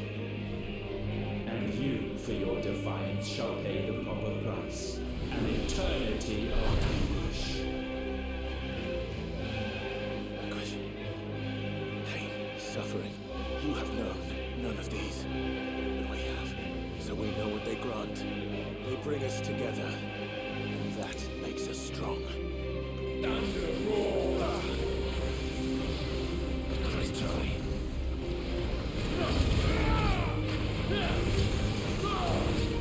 My will be done.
Let your will be heard.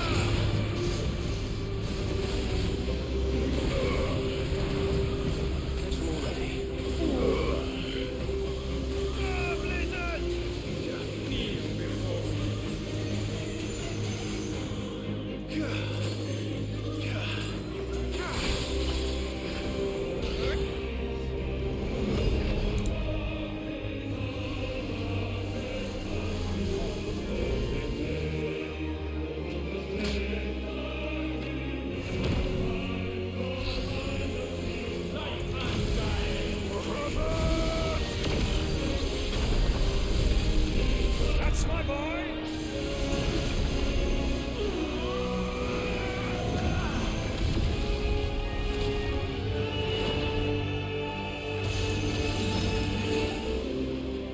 As I'm feeling. Shiva! Together!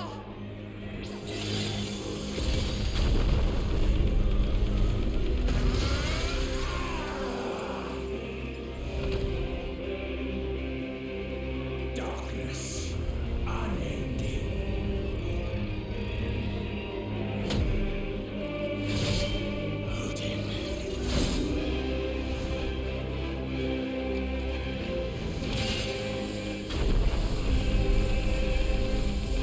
Onward, my son.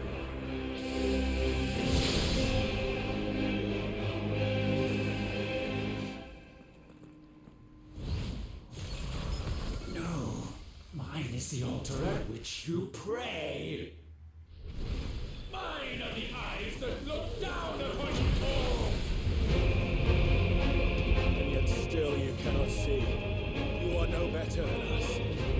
We are one and the same. We are not the same.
to acknowledge those below.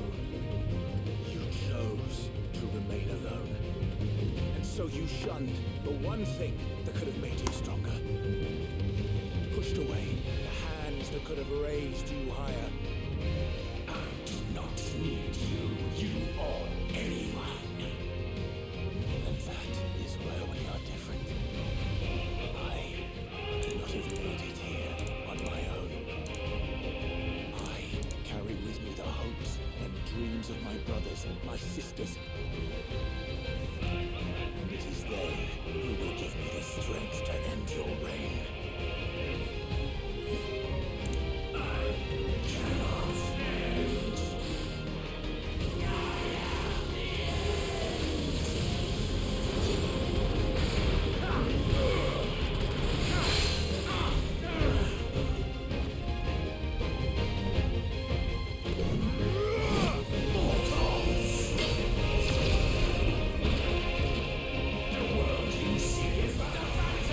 Final Fantasy! The early fantasy here is yours. And we shall be its final witness.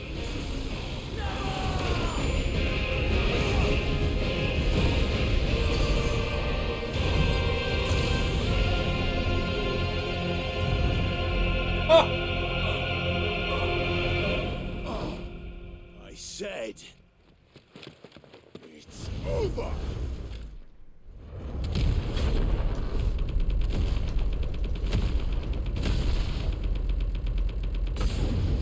Oh, no. Ah. Holy shit!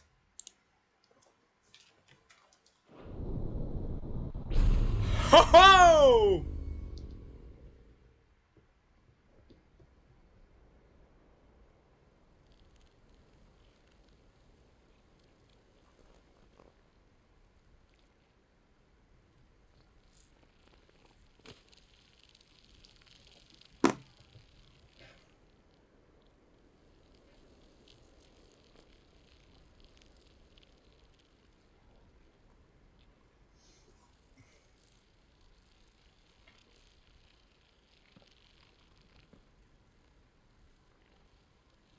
Holy fucking shit. Tell me, what do you imagine will befall this world now that you have gained your precious freedom? I honestly don't know. But I doubt it will be pretty. A sorry tale of sin and suffering, hardship and pain. And it was for this that you fought so fiercely? Why? It's who we are.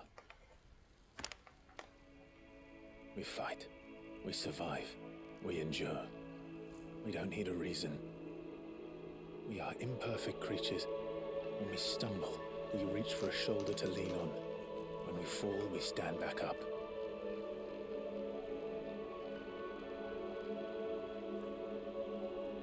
We see the horizon, ever out of reach, and still we march on. Certain the answers lie just beyond it, because that is our way.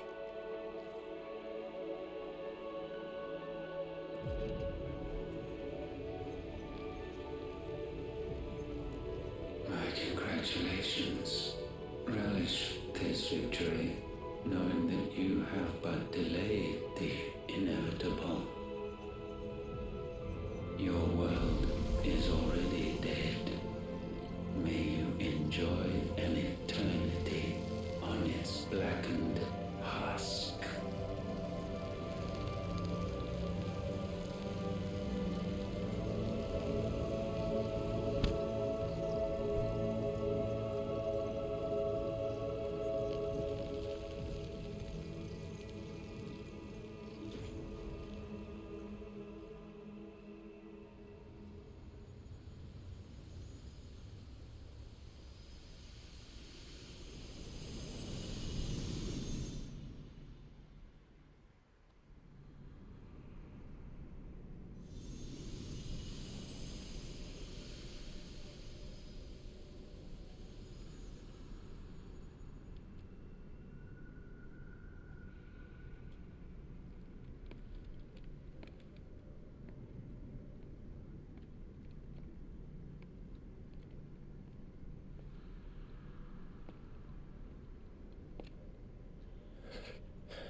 It seems Ultima's power was too great for this vessel all along. But while I have it, perhaps I can use it to set things right. And see Ultima's legacy. Bearers, dominance, crystals, magic, consigned to the flames.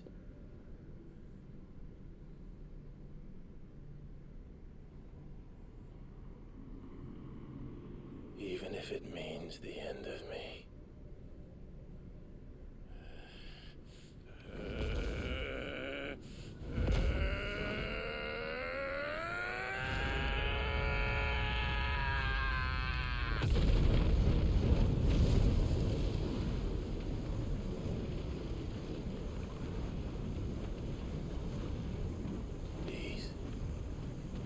These are our terms.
You the most beautiful thing. He is, isn't he? What are you gonna call him? Let me see, let me see. Oh, read little one. Got a smile for your Uncle Gav. Not so loud, you Burke. What? I was only... Shh, you're scaring him. It's all right. Oh.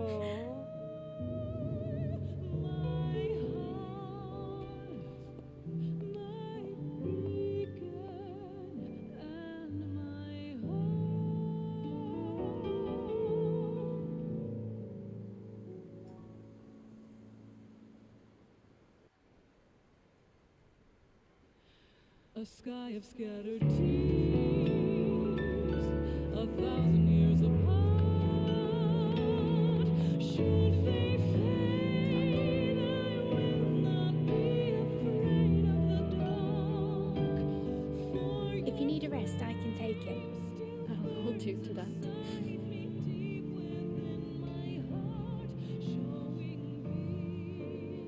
world's yours now. Yours to do with as you please.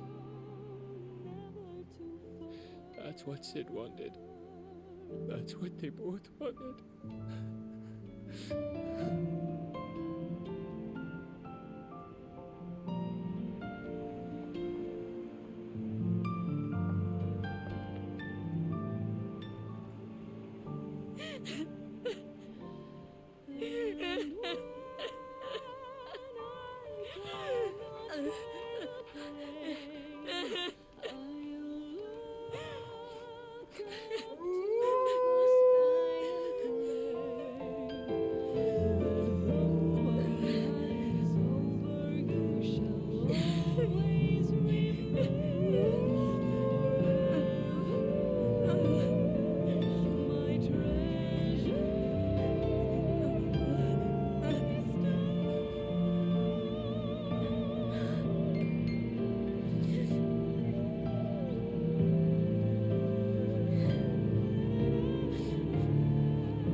And thus did our journey end.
Fuck me.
What a roller coaster of a ride.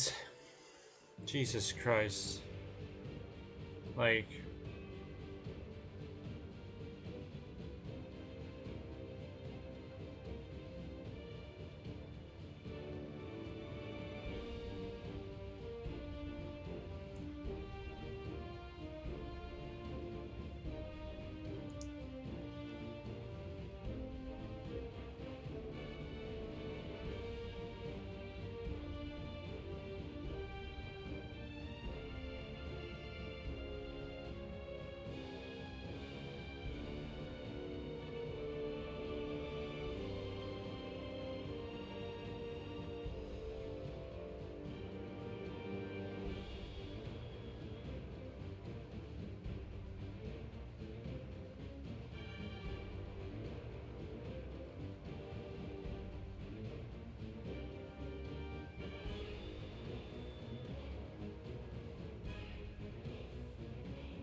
Jesus Christ.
What a fucking ride, like, holy fucking shit.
How many people have worked on this?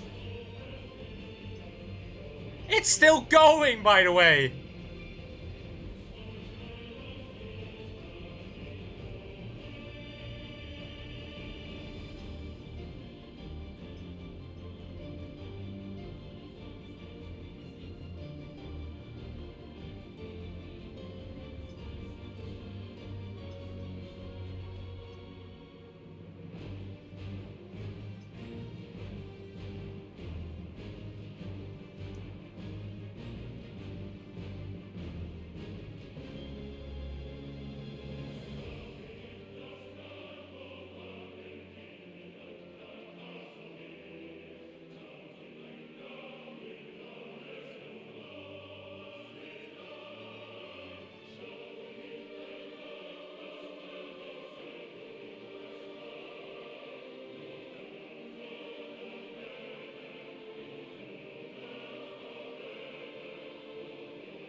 producer.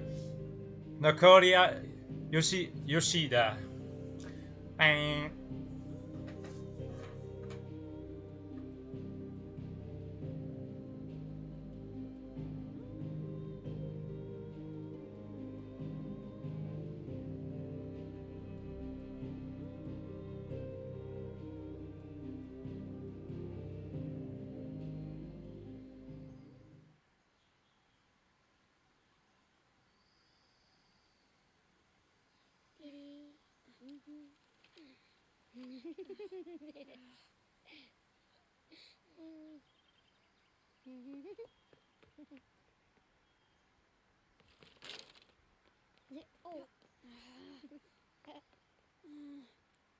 Every time. Will you light it? Yes, Mother.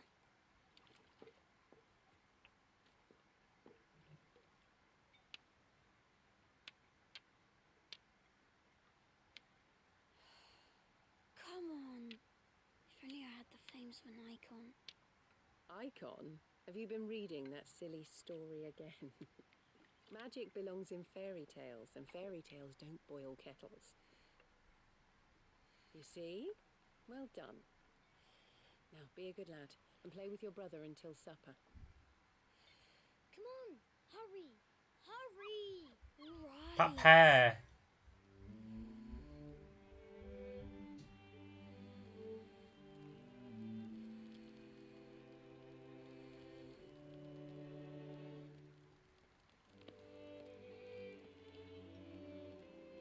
Right, let's play the saint in the secretary. No, I don't want to be Madu. What do you want to play then? War of the Icons. Joshua. Again? Right. And I get to be Ifrit. Why? I'm the older brother. Because Bahamut says so.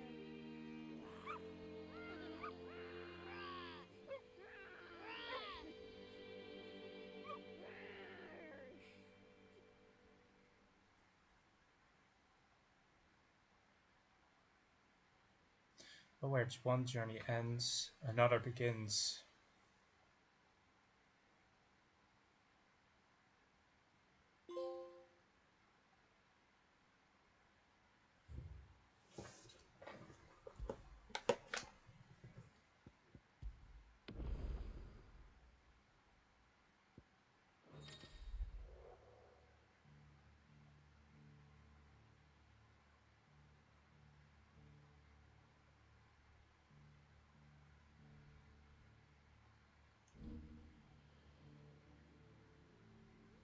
You can level up to level 100 for this game. No.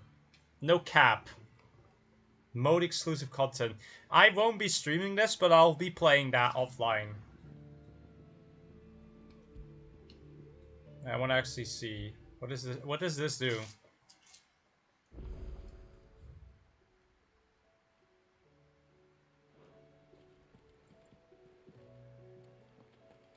you think they'll come back? Of course they will. It's just a big crystal. How hard could it be?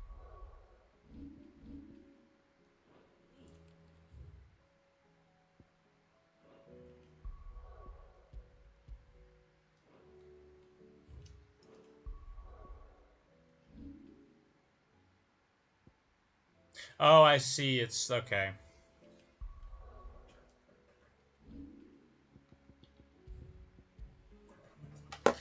But yeah, that was it. After 55 hour-ish, I've done it. And I'm proud I done it. Holy shit, what a fucking roller coaster of a ride. I want to thank you all for watching. And yeah, I'll see you guys whenever I have plans to stream again. See ya.